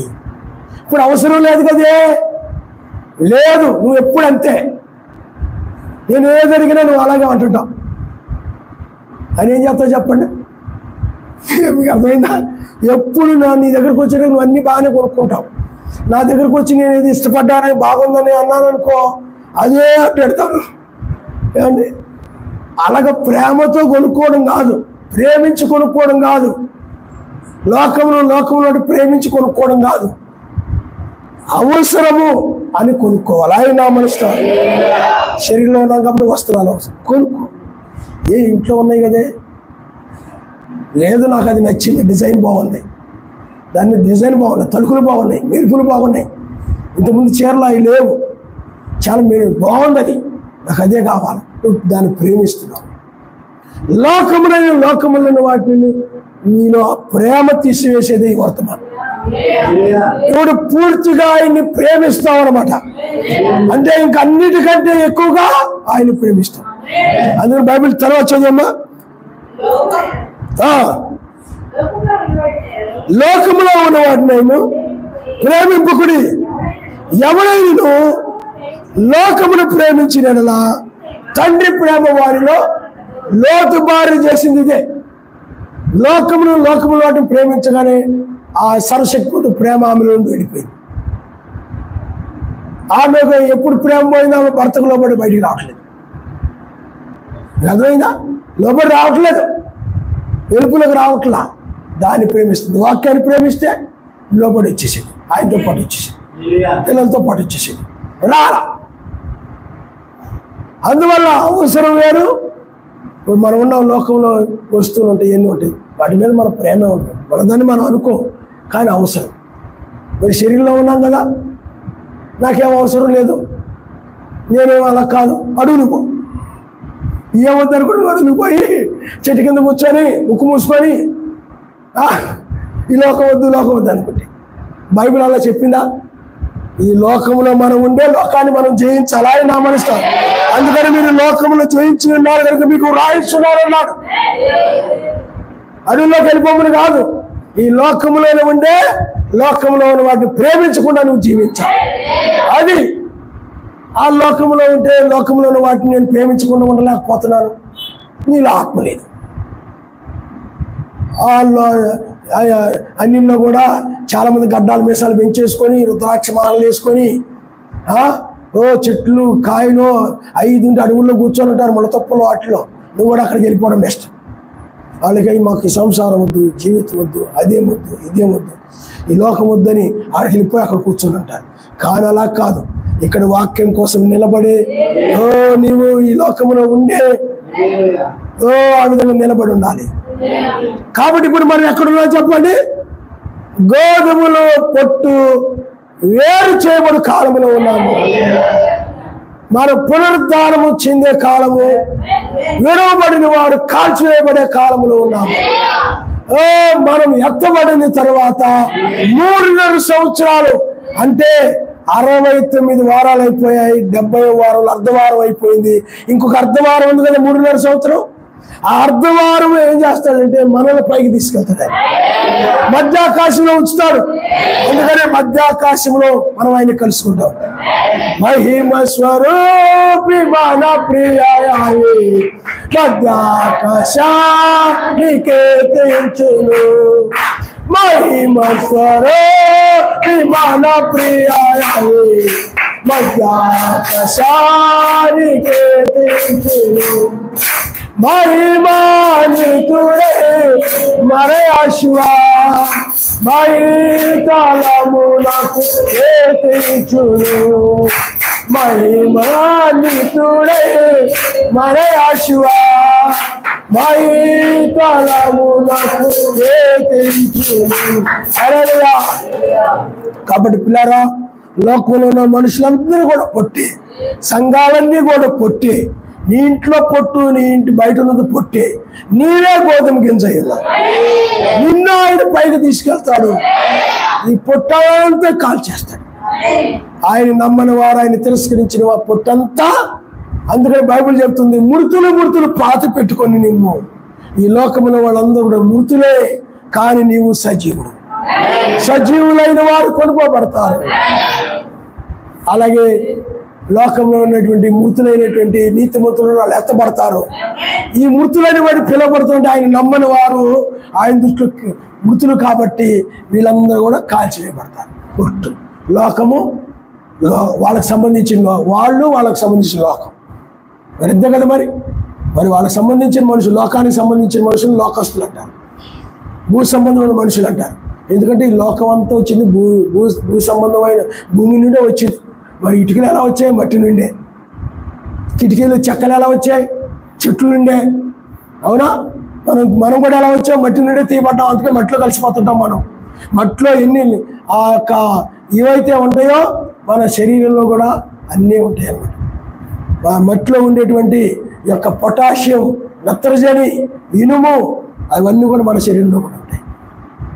16 మూలకాలు ఉంటాయి. ఆ 16 మూలకాలు మన శరీరంలో ఉంటాయి. అందుకని మట్టిలో కలిసిపోతాం. అందువల్ల మనం ఇది ఏ కాలం అంటే వేరుచి భూమి మీద నుండి, అంటే పరసంబంధమైన వారు ఈ భూమి మీద తమ యాత్రను ముగించి వాళ్ళకి ఇవ్వబడిన ఆ దేశానికి కొనుకోబడ్డం కోసము ఆయన 3.5 సంవత్సరం మనల్ని ఏం చేస్తాడు? మధ్యాకాశంలో దాస్తాడు. పెళ్లి విందు అంటారు దాన్ని.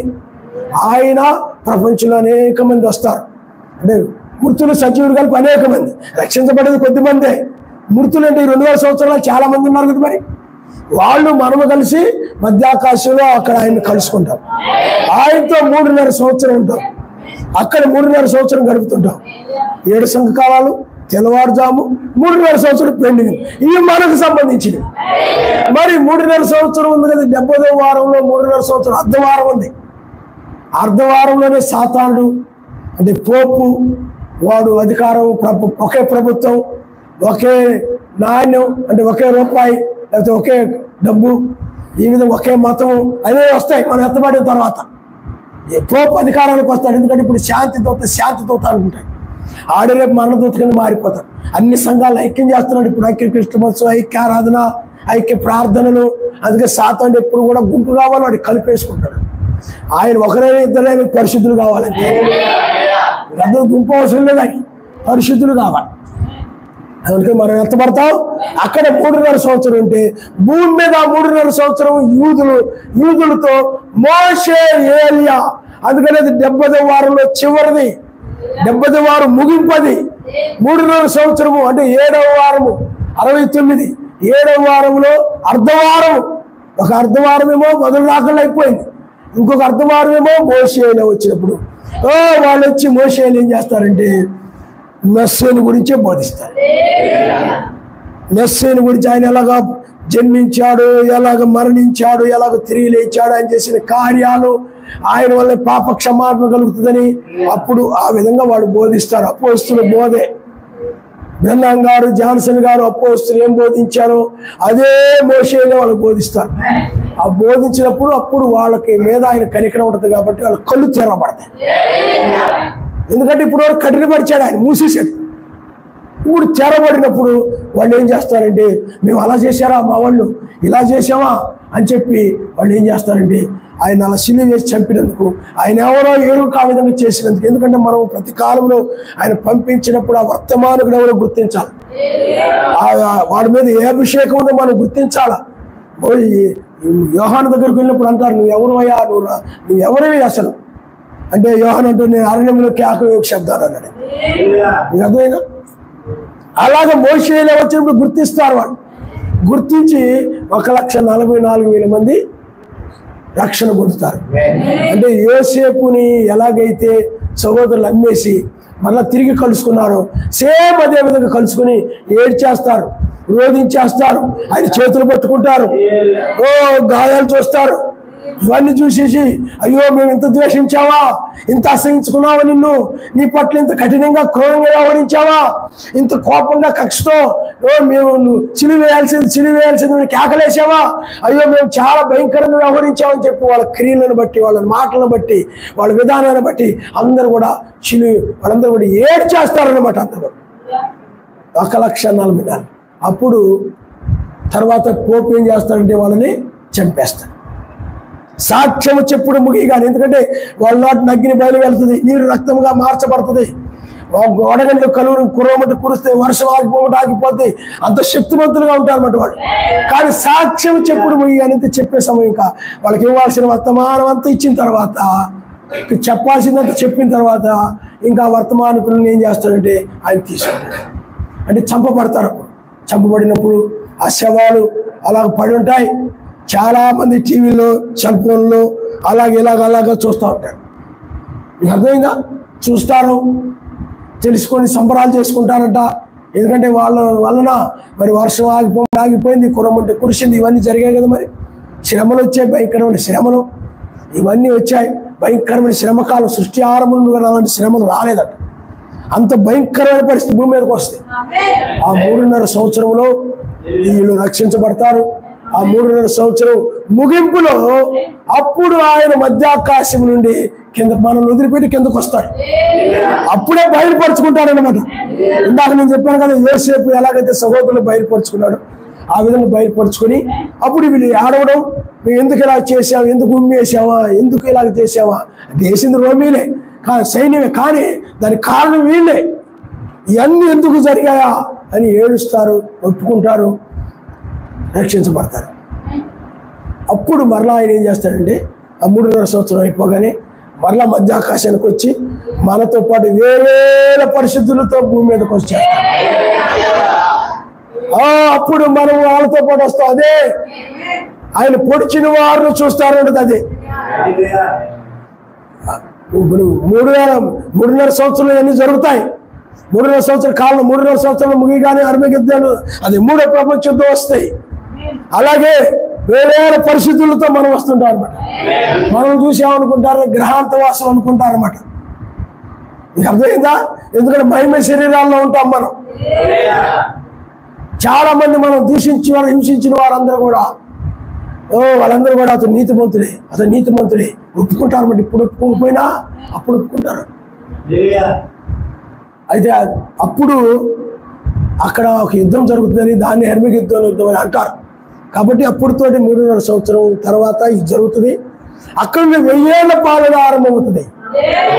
అప్పుడు యూదులు మనం అందరం కలిసి 1000 ఏళ్ల పాలనలో ఉంటాం. కానీ 1000 ఏళ్ల పాలనలో కూడా మనము ఆయన దగ్గర ఉంటాం. గుర్తుపెట్టుకోండి, ఎస్టేర్ వాళ్ళు ఆయన దగ్గర ఉంటాం, యూదులు బయట ఉంటారు. మనం ఆయన దగ్గర పర్వతం మీద మనం ఉంటాం, ఆయన దగ్గర ఉంటాం. కానీ యూదులు బయట ఉంటారు. యూదులు బయట ఉంటారు, పట్టణం వెలుపులు ఉంటారని కాదు, అంతఃపురం బయట ఉంటారు. పురము అంతఃపురంలో మనం ఉంటాం, అంతఃపురం వెలుపులు వాళ్ళు ఉంటారు అన్నమాట, యూదులు ఉంటారు. ఆ విధంగా 1000 ఏళ్ల పాలన 1000 సంవత్సరాలు జరుగుతుంది. అందుకనే ఈ 3.5 సంవత్సరాల తర్వాత పిల్లారా ఇంకొకసారి ఇందాక చెప్పింది మళ్ళా అర్థమయ్యేది చెప్తున్నాను. ఆయన యూదుల దగ్గరకు వచ్చేటప్పుడు ఒలీవ కొండ మీదకి వస్తాడు. అందుకని ఒలీవ కొండ భూకంపం వచ్చి పగిలిపోయేలా ఉందన్నమాట. అందుకనే యెరూషలేములో, అది ఇజ్రాయెల్ దేశంలో అన్ని కొండల మీద ఈ యొక్క హోటళ్ళని, 5 స్టార్ హోటళ్ళని అవి అని ఎన్నో ఉంటుంటాయి. కానీ ఒలీవ కొండ మీద ఏమీ ఉండవు. ఎందుకంటే కట్టబోయే ముందు ఆ భూమిని సూచినప్పుడు అది పగిలిపోయేలా ఉంది, భూకంపం వచ్చేలా ఉందని. అందుకని అక్కడ ఏమి లేవు. అందుకని ఆయన అక్కడికి వస్తాడు, భయంకరమైన భూకంపం వచ్చేస్తాడు, చాలా భయంకరమైన కుదిపేస్తామట భూమిని. ఆ భూకంపంలోనే భూమి మరల యథాస్థితికి వచ్చేస్తుంది. అది గుర్తుపెట్టుకోవాలి. యథాస్థితి ఇంతకుముందు చెప్పాను, మీరు విన్నారో లేదు తెలీదు. నోహ కాలానికి ముందు ఆ భూమి ఎలా ఉండేదనంటే, ఆ భూమి ఇలా తిరుగుతూ ఉండేదనమాట నోహ కాలంలో. నోహ కాలానికి ముందు ఆదాము దగ్గర నోహ కాలానికి మధ్య కాలంలో భూమి ఇలా తిరుగుతూ ఉండేది. అందుకని ఆ కాలంలో ఎక్కువ సంవత్సరాలు జీవించేవారు. 1000 ఏళ్ళు అంటే ఇంచుమించు 1000 ఏళ్ళు. మెతుషేల 969 సంవత్సరాలు. ఇంకా 500 ఏళ్ళని, 600 ఏళ్ళని, 800 ఏళ్ళని, 900 ఏళ్ళు అలా బ్రతికారు. ఈ జల ప్రళయం వచ్చినప్పుడు ఏం జరిగిందంటే, సైన్స్ వాడితే చెప్తున్నారు. జల ప్రళయం వచ్చినప్పుడు ఆ జల ప్రళయంలో ఆ వర్షము, ఆకాశం కురిసిన వర్షం విపరీతమైన 40 దినాలు 4 రాత్రులు పగులు విపరీతంగా ఆకుండా కురిసింది అనమాట. అప్పుడు భూమి లోపల నీళ్లు పలకల్లో చేరిపోయి, నీరు ఒక పక్క పోయిందనుకోండి, అప్పుడు ఏమవుతుందో చెప్పండి, భూమి ఒక పక్క ఒరిగిపోతుంది. ఇంకా ఏదైనా అంతే కదా మరి, అలా ఒరిగిపోయింది అనమాట. అందువల్ల గ్లోబ్ ఇలా తిరుగుతుంది అనమాట. గ్లోబ్ ఎప్పుడు ఏమంటే నేను చాలాసార్లు చదువుకునే రోజులు అనుకునేవాడిని, గ్లోబ్ ఏంటో ఇలా తిరుగుతుంది, ఇలా వంకగా ఉంటుంది ఏంటిరా, స్టైల్గా ఇలా స్ట్రైట్గా ఉండేది, ఎందుకు వంక తిరుగుతుందా అనుకునేవాడిని. కానీ అది అలా తిరుగుతూ ఉంటుంది అనమాట. ఎందుకు తిరుగుతుందంటే జలప్రవాహ ఉగ్రత వల్ల అది తేడా వచ్చేసింది. రేపు మరలా 7వ వారమైన అర్ధవారంలో శ్రమకాలంలో ఆయన ఒలివ కొండ మీదకి వచ్చినప్పుడు ఆ భూకంపం వలన మరలా భూమిలాగా వచ్చేస్తారు, యథాస్థితికి వచ్చేస్తారు. అప్పుడు మళ్ళీ 1000 ఏళ్ళు బ్రతుకుతాం ఆయన. హల్లెలూయా, హల్లెలూయా. అప్పుడు తోటి అందుకనే ఆ 3.5 సంవత్సరాలు 70 వారాలు అయిపోతాయి. అప్పుడు 1000 ఏళ్ళ పాలన ఆరంభమవుతుంది. అందుకనే మనం ఇప్పుడు ఎక్కడున్నామో మీరు తెలుసుకోవాలి. ఎక్కడున్నామనంటే 7వ వారమైన అర్ధవారం ఉందే, అర్ధవారములో 7వ వారమైనటువంటి ఆ అర్ధవారము మొదటి రాకడలో అయిపోయింది. ఇక అర్ధవారం ఉంది కదా, ఆ అర్ధవారానికి ముందున్నాము. అది గుర్తుపెట్టుకోండి. అంటే శ్రమకాలానికి ముందున్నాము. ఇప్పుడు నువ్వు ఎత్తబడకపోతే పొట్టు వలె నువ్వు విడిచిపెట్టబడి ఆ మోషే వచ్చినప్పుడు అన్ని జనులకి శ్రమలు వస్తాయి. పాత్రలు కుమ్మరించబడతాయి. 7 పాత్రలు కుమ్మరించబడతాయి. రోమన్ క్యాథలిక్ సంఘం మీద, వాటికన్ సిటీ మీద, అమెరికా మీద సర్వశక్తి మంత్రి యొక్క ఉగ్రత, దాని యొక్క పాపములు ఆకాశాన్ని అంటుతున్నాయి కనుక సమస్తము నాశనం చేయబడతాయి. కొద్ది మంది మాత్రం మిగులుతారు ఆ యుద్ధంలో. కాబట్టి పిల్లలది జరగబోతుంది. నువ్వు ఇంతకు ముందులా ఉందేమో, మిగతా సంఘాలు అలా ఉన్నాయి కదా, ఇలాగ ఉన్నాయి కదా, ఏంటిది అలా నువ్వు అనుకోకండి. అవి ప్రత్యక్షత లేదు. కాలం ఏంటో, సమయం ఏంటో, ఎక్కడున్నావు వారికి తెలియదు. ఒడ్డు తెలియదు, ఎక్కడున్నావు తెలియదు. కానీ మనకు తెలుసు. లైట్ మనకు ఒక లైట్ హౌస్ లా ఉంది. ఆ లైట్ హౌస్ చూసినప్పుడు ఏదో ఒక ఊరు ఉందిరా అక్కడ, లేకపోతే మనకు ఒక దారి చూపిస్తాం అన్నమాట. అది ఎందుకంటే అక్కడ ఒక పట్టణమో లేకపోతే ఏదో ఒక ఊరున్న దగ్గర లైట్ హౌస్ ఉంటుంది. కాబట్టి ఖచ్చితంగా మనకు ఒక దారి చూపిస్తుంది. ఆ లైట్ హౌస్ కనపడకపోతే అలా తిరుగుతూ ఉంటాయి సముద్రం. ఈనాడు కూడా సంఘాలు ఈనాడు తిరుగుతూ ఉంటాయి. శ్రమకాలం వచ్చేవారు శ్రమంలో పడిపోయి శ్రమంలోకి వెళ్ళే వరకు కూడా తిరుగుతూ ఉంటాయి తెలియక. కానీ మనకి ఇప్పుడు ఒక లైట్ హౌస్, వేకో నక్షత్రం. ఇది తెల్లవారుజామని లోకం పొట్టులా కాల్చివేయబడతాని, పొట్టు మీద కాల్చేస్తాడు. పొట్టు మీద జాలి పడతాడా రైతు? పొట్టు ఇబ్బందిగా ఉందిరా, పొట్టు వల్ల ఏ ఉపయోగం లేదురా, కాల్చేస్తాడు. లోకాన్ని కూడా అలాగే తుడిచిపెట్టేస్తాడు. 1000 ఏళ్ల పాలన ఆరంభమవుతుంది. అదే ఇప్పుడు మనం ఎక్కడున్నామంటే ఎత్తబడే సమయంలో మనం. అందుకని బైబిల్లో కూడా తెల్లవారుజామునే, దానియేలును చూడండి తెల్లవారుజామున. బైబిల్ ఎంత గొప్ప. అందుకనే నేను బైబిల్ చాలాసార్లు ఆశ్చర్యపోయాను, స్తుతిస్తుంటాను అనమాట. ఎందుకంటే బైబిల్ అంతా రాసింది నానా సమయాలలో, నానా కాలాలలో, నానా వృత్తులకు సంబంధించినటువంటి వారు. అంటే గొర్రెల కాపరులు, చేపలు పెట్టేవాళ్ళు, వ్యవసాయకులు. ఒకరికొకరి సంబంధం ఉండదు, ఒకరి కాలానికి ఒకరి సంబంధం లేదు. పరిశుద్ధాత్మ చేత ప్రేరేపించబడి రాశారు. కానీ ఇది ఒకరు రాసినట్టే ఉన్నది. బైబిల్ అంతా ఒకరు రాసినట్టు ఉన్నది. కానీ ఇంచుమించు 40 మంది రాశారు దాన్ని. కానీ మిగతా పుస్తకాలు ఒకరు రాస్తే ఒకరికి సంబంధం ఉండదు. పొందలు ఉండదు. ఒకరు రాస్తే ఇంకోటి రాస్తారు. అందువల్ల ఇది ఊహించి రాసిన గ్రంథం కాదు ఇది. అందుకనే బైబిల్లో పాత నిబంధనలు 4 జాములోనే అనుకోండి, ఇక్కడ కూడా 4 జాములోనే. అర్థమైందా? ఉదాహరణకు దానియేలు గ్రంథంలో ఉందనుకోండి, దానియేలు ఖచ్చితంగా సాయంకాలం మొదలుపెట్టాడు. మీకు అర్థమైందా? తెల్లవారుజామునే రాజు వచ్చి దానియేలు పైకి తీసి ఎవరైతే దాని మీద కొండాలు చెప్పారో, అపనిందలు వేశారో, హింసించారో, లేకపోతే శ్రమ పెట్టారో ఆ కొండగాడులంతా కూడా గోలబడేయబడ్డారు. రక్షించాడు, శిక్షించాడు. ఇప్పుడు కూడా జరిగేది మనకు తెలియడం కోసం ఛాయలు నుంచాడు. నీకు అర్థం అవ్వాలి. నీకు వర్తమానం అయితే ఈ బైబిల్ అంతా మీరు గమనించండి. బైబిల్లో జరిగిన విషయాలన్నీ కూడా దీని గురించే జరిగాయి. గుర్తుపెట్టుకోండి, దీని గురించే జరిగాయి. ఇది చెప్పడానికే, మొదటి రాకడ రెండవ రాకడ గురించి చెప్పడానికే జరిగాయి. పాత నిబంధన గొర్రెపిల్లను బలర్పించేవారు, ఆయన గొర్రెపిల్లగా వచ్చి రక్తం చిందిస్తారు. మరి వాళ్ళు నీతిమంతులు రక్షించబడ్డారు, దుష్టులు నాశనం చేయబడ్డారు. ఇది చెప్పడానికి, నీకు అర్థం అవ్వాలని, ఆయన చేసే కార్యాలు అర్థం అవ్వాలని ఆ యొక్క దృష్టాంతాలను బైబిల్లో ఉంచాడు. దీన్ని ఆ దృష్టాంతాలు అలాగే బైబిల్లో కూడా లేఖనాలు ఉన్నాయి. బైబిల్లో ఎక్కువ గురించి ఉంది, 4 జాముల గురించి కూడా ఉంది. బైబిల్లో ఉన్నాయి, ఇవన్నీ ఉన్నాయి. అందువల్లే అప్పుడేమో ఛాయల్లో జరిగింది, నేరది, ఇది నిజం. ఒక వ్యక్తి వస్తున్నాడు అనుకోండి, ఒక వ్యక్తి ముందేం కనపడి చెప్పండి, నీడ కనపడుతుంది, తర్వాత వస్తువు కనపడుతుంది. అర్థమైందా మీకు? అదే విధంగా ఇక్కడ కూడా మొట్టమొదటి నీడ పాత నిబంధనలో చూపించాడు. తర్వాత నిజమైనది జరుగుతుంది అన్నమాట. నిజమైన తీర్పు, అసలైన తీర్పు. ఇప్పుడు నువ్వు గనక ఈ రాకడ గనక పోగొట్టుకుంటే, ఈ పునరుద్ధానాన్ని కనుక పోగొట్టుకుంటే, ఈ శరీరం మార్పు చెంది కనుక ఇప్పుడు కనుక నువ్వు ఎత్తబడకపోతే, నువ్వు పొట్టు వల్ల మిగిలిపోయి ఆయనకి నిష్ప్రయోజనమైన వ్యక్తి వల్ల ఉన్నట్టయితే, బైబిల్లో ఉంది, ఆయనకు అనుకూలమైన పైరులు ఫలించేదాన్ని అంటే ఆయన ఆశీర్వదిస్తారు. అలా కాకుండా గచ్చపోతలు, ముళ్ళ తప్పులు, అంటే ఐక్య విచారాలు, ధనాపేక్షలు, ఇతర వ్యామోహాలు, ఇవన్నీ ఉన్నది దేనికి పనికిరాందని శపించి కాల్చేస్తాడు బైబిల్. అలాగే నువ్వు నిష్ప్రయోజన వ్యక్తిలా ఉన్నవాడు, ఆయనకు అనుకూలమైన పైర్లు ఫలించకుండా వాక్య ప్రకారం నడవకుండా విడిచిపెట్టబడతావు. ఇంకా తర్వాత నువ్వు నరకాన్ని చూడటమే తప్ప ఇంకా నువ్వు ఆయన చూడలేవు, పరిశుద్ధులు చూడలేవు, ఆ 1000 పాలన రాలేవు. ఎప్పుడో ఏమో తెలియదు, కానీ ఇంక నువ్వు ఆ యొక్క పాతాళంలో పడి ఆడవలసిందే. ఇంక వర్తమానికులు రారు, వర్తమానం ఉండదు, నువ్వు మారమని చెప్పేవాళ్ళు ఉండరు, రక్షించబడమని చెప్పేవాళ్ళు ఉండరు, ఏముండదు. ఇదే చివరి, లాస్ట్ అండ్ ఫైనల్.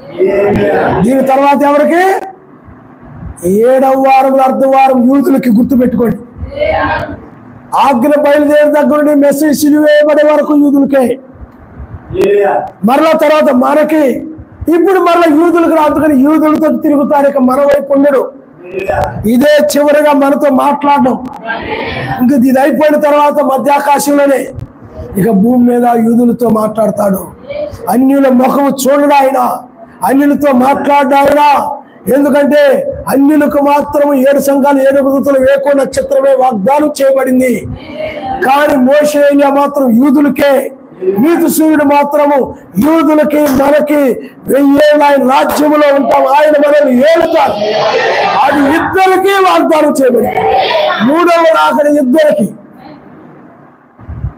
మొదటి రాకడ యూదుల దగ్గరకు వచ్చాడు. కానీ అదే రాకడ యూదులకి మనకు కూడా. ఎందుకంటే తర్వాత యూదులకు మోషేలే బోధిస్తారు, మరలా అపోస్తలులు మనకు బోధించారు. ఈ సెకండ్ కమింగ్ మాత్రము, ఈ సెకండ్ కమింగ్లో 3 ఉద్దేశాలు ఉన్నాయి, గుర్తుపెట్టుకోండి. ఒకటి ఏంటంటే ఆయన మనల్ని తీసుకెళ్ళడం, రెండవది ఏంటంటే మధ్యాకాశంలో పెళ్లి విందు, రెండవ ఉద్దేశం యూదులకు బయలుపరచుకోవడం. దీన్నే 2వ రాకడ అంటారు. 2వ రాకడలో 3 ఉద్దేశాలు. దీని గురించి స్పష్టత లేక కొంతమంది యూదుల దగ్గరికి వస్తారు, మన దగ్గర రాడు, మన దగ్గరికి వస్తాడు, వాళ్ళ దగ్గర రాడు, అలా అనుకుంటారు. రెండవ రాకడలో 3 ఉద్దేశాలతో వస్తాడు, 3 తలంపులతో వస్తాడు. 3 నెరవేర్చాలి. ఒకటి ఏంటంటే మనల్ని ఉగ్రతోటి తప్పించడం, 3.5 సంవత్సరాలు మనతో ఉండడం, తర్వాత యూదులకు బయలుపరచుకోవడం. ఒకడే 3 ఉద్దేశాలు. హల్లెలూయా, హల్లెలూయా. కాబట్టి ఈ రాకడ, ఈ వేకు చుక్క రాకడ మనకు మాత్రమే. ఆ తర్వాత మళ్ళీ యూదులకు వచ్చి ఆయన బయలుపరుచుకుంటారు, అది వాళ్ళకి. తర్వాత 1000 ఏళ్ల పాలన, అది ఇద్దరికి. అది ఇది మనం స్పష్టంగా ప్రతిదీ మనం చూస్తాం. హల్లెలూయా. ఇక 70వ వారము, చివరి అర్ధవారము రాబోతుంది. ఇప్పుడు మనం ఎత్తబడే సమయమే. అర్ధవారం యూదులది, మనది అయిపోయింది. మనకి 8 నక్షత్రాలు మాత్రమే. ఆ నక్షత్రాల వరకే మనకి, ఇంకా మనకి లేదు, అయిపోయింది. ఎందుకంటే మనకు వాగ్దానం చేయబడింది 8 నక్షత్రాలు ఉన్నాయి బైబిల్లో. 7 సంకాలం, 7 దూతలు, 7 నక్షత్రాలు ఆయన చేతిలో ఉన్నాయి అన్నాడు. మరి 8 ఎవరు? ఆయనే. ఇప్పుడు 8 కనపడుతుంది మనకి, ఇంక లేదు. నీతి సూర్యుడు అంటే 1000 అది 3వ రాకడ. 3వ రాకడ అంటే పగలంటారు, అది 1000 ఏళ్ల పాలన. అందుకని పగటికి ముందుగా నిద్ర మేలుకునే వేళ, అందుకని పగల సమీపంగా ఉన్నది 1000 ఏళ్ల పాలన సమీపంగా ఉన్నాడు. అందుకని ఆయన మధ్యాకాశానికి ఆ సమయంలో 3 జరుగుతున్నాయి. పెళ్లి విందు, మనల్ని తీసుకెళ్ళడం, దొంగవలే. అందుకని దొంగవలే ఏ దినమున వస్తాడు. అందుకని నాకున్న ప్రతివాదికి న్యాయం తీర్చమని అడుగుతా ఉంది ఆయన ముందు. అప్పుడు అందుకని భూమి మీద మరల విశ్వాసమే కనుగొందునా అంటాడు. అంటే న్యాయమైన తీర్పు భూమి మీద బయలుపరచబడతాయి. అమ్మా, ఇదిగో నేను రక్షించడానికి వచ్చాను, ఇదిగో శిక్షించడానికి వచ్చాను, ఇది తీర్పు సమయము, నేను ఇప్పుడు న్యాయాధిపతిని అని భూమి మీద బయలుపరచుకోవడం మధ్యాకాశంలో కాదు. అందుకని విశ్వాసం యొక్క భూమి మీద విశ్వాసంలో కనుగొందున్నాడు ఉంది బైబిల్. అది మధ్యాకాశంలో కనుగొందున్నాడు లేదు, అంటే ఇది భూమి. అందుకని ఇప్పుడు భూమి మీద ఆయన న్యాయాధిపతిగా బయలుపరుచుకొని ఆయన నిన్ను రక్షించి లోకాన్ని నాశనం చేయాలి. అందువల్ల ఇది 2వ రాకడలో ఇది ఒక ఉద్దేశం, ఒక భాగం. 2వ భాగం పెండ్లి విందు, 3వ భాగం యూదుల దగ్గరకు వస్తాం. తర్వాత 1000 ఏళ్ల పాలన ముగింపులో ఉన్నాం. అందుకని 70వ వారం ముగిసిన తర్వాత 1000 ఏళ్ల పాలన వస్తాం. గుర్తుపెట్టుకుని హల్లెలూయా. ఎక్కువ సమయం ఇచ్చినందుకు క్షమించండి. ప్రార్థన చేసుకుందాం. హల్లెలూయా, హల్లెలూయా, హల్లెలూయా. 70 వారాలు ఆజ్ఞ బయలుదేరి దగ్గర నుండి మెసేజ్ చిరివేయబడిన వరకు విన్నారా? ఆయన పరిచర్య రాకముందు వరకు అంటే 30 సంవత్సరాలు. అదే 30 సంవత్సరాలు అనగా ఆయన మట్టరాదివారం నాడు ఆయన వెళుతూ ఉన్నాడు. అప్పుడుతో 69 వారాలు అయిపోయాయి. గుర్తించండి, మట్టరాదివారముతో హల్లెలూయా, హల్లెలూయా, హల్లెలూయా. క్రీస్తు 30లో జయోత్సవంతో వెళుతున్నాడు గాడిద మీద. ఆ 30 అక్కడితో 69 అయిపోయింది. గుర్తుపెట్టుకోండి, 69వ వారం. అక్కడి నుండి సిలువ వేయబడే వరకు అర్ధవారము. ప్రియమైన సహోదరి సహోదరులారా, నీకు స్తోత్రములు నాయన.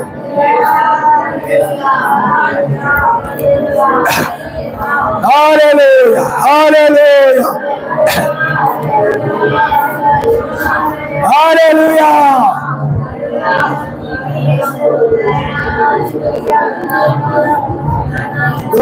స్తోత్రం, స్తోత్రం, స్తోత్రం. ఆయన మనం ప్రేమిద్దాం.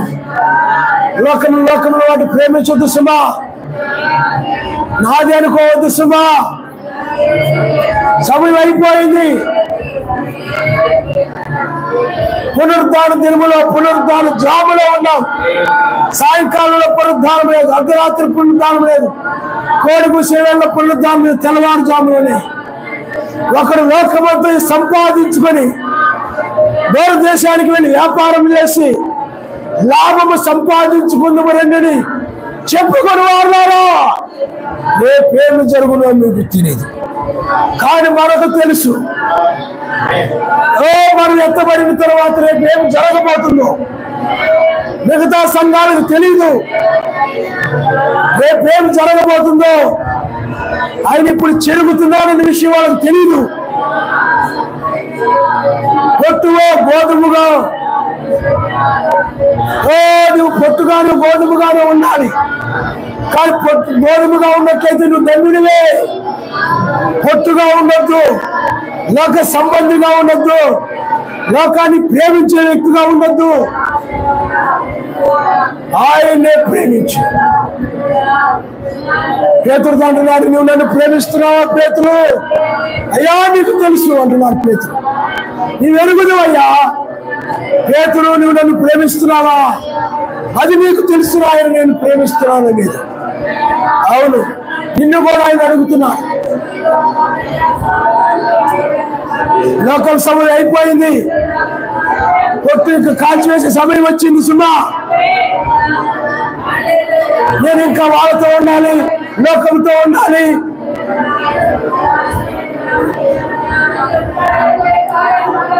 సమయం ఇది సమయం, ఎత్తబడే ఈ సమయం, పైకెత్తబడే ఈ తరుణం.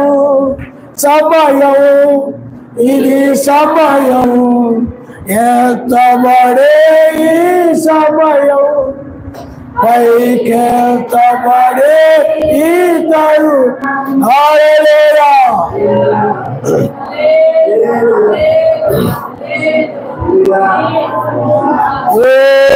స్తోత్రం స్తోత్రం. వెయ్యేళ్ల పాలనలో ఆయన్నే మనం ప్రేమిస్తాం. ఆయన తప్ప మరి దేన్ని వెయ్యేళ్ల పాలనలో ప్రేమించు. అలాగే నువ్వు ఇక్కడ ఉండి లోకము వాడిని ఎవరైనా ప్రేమిస్తున్నట్లయితే వాళ్ళు క్షమించిన ఆయన ప్రార్థన చేయి. ఎవరి మీద నువ్వు వివాదాలు పెట్టుకోవద్దు, ఎవరి మీద నువ్వు గొడవలు పెట్టుకోవద్దు. ప్రార్థన చేయి 1-2 సార్లు. సోదరి, లోకమును ప్రేమించొద్దు సుమా. 1-2 సార్లు చెప్పు. వినలేదు, విడిచిపెట్టి వాళ్ళ ఇష్టానికి వాళ్ళు వదిలేసి, అన్యాయం చేయవాడు అన్యాయం చేయని, అప్రీతులు ఇంకా అప్రీతులుగా ఉండి నిమ్ము. సోదరుడా, నిన్ను ఆయన ప్రేమిస్తూ ఉన్నారు. నీ కొరకే ఈ మాటలు, నీ కోసమే ఈ వర్తమానం, సంఘ శాఖలకు కాదు. నీకు దాని నిలవడే, నీవు ఆయనకు బహు ప్రియుడివి, ప్రియురాలువి నువ్వు. హల్లెలూయా హల్లెలూయా హల్లెలూయా.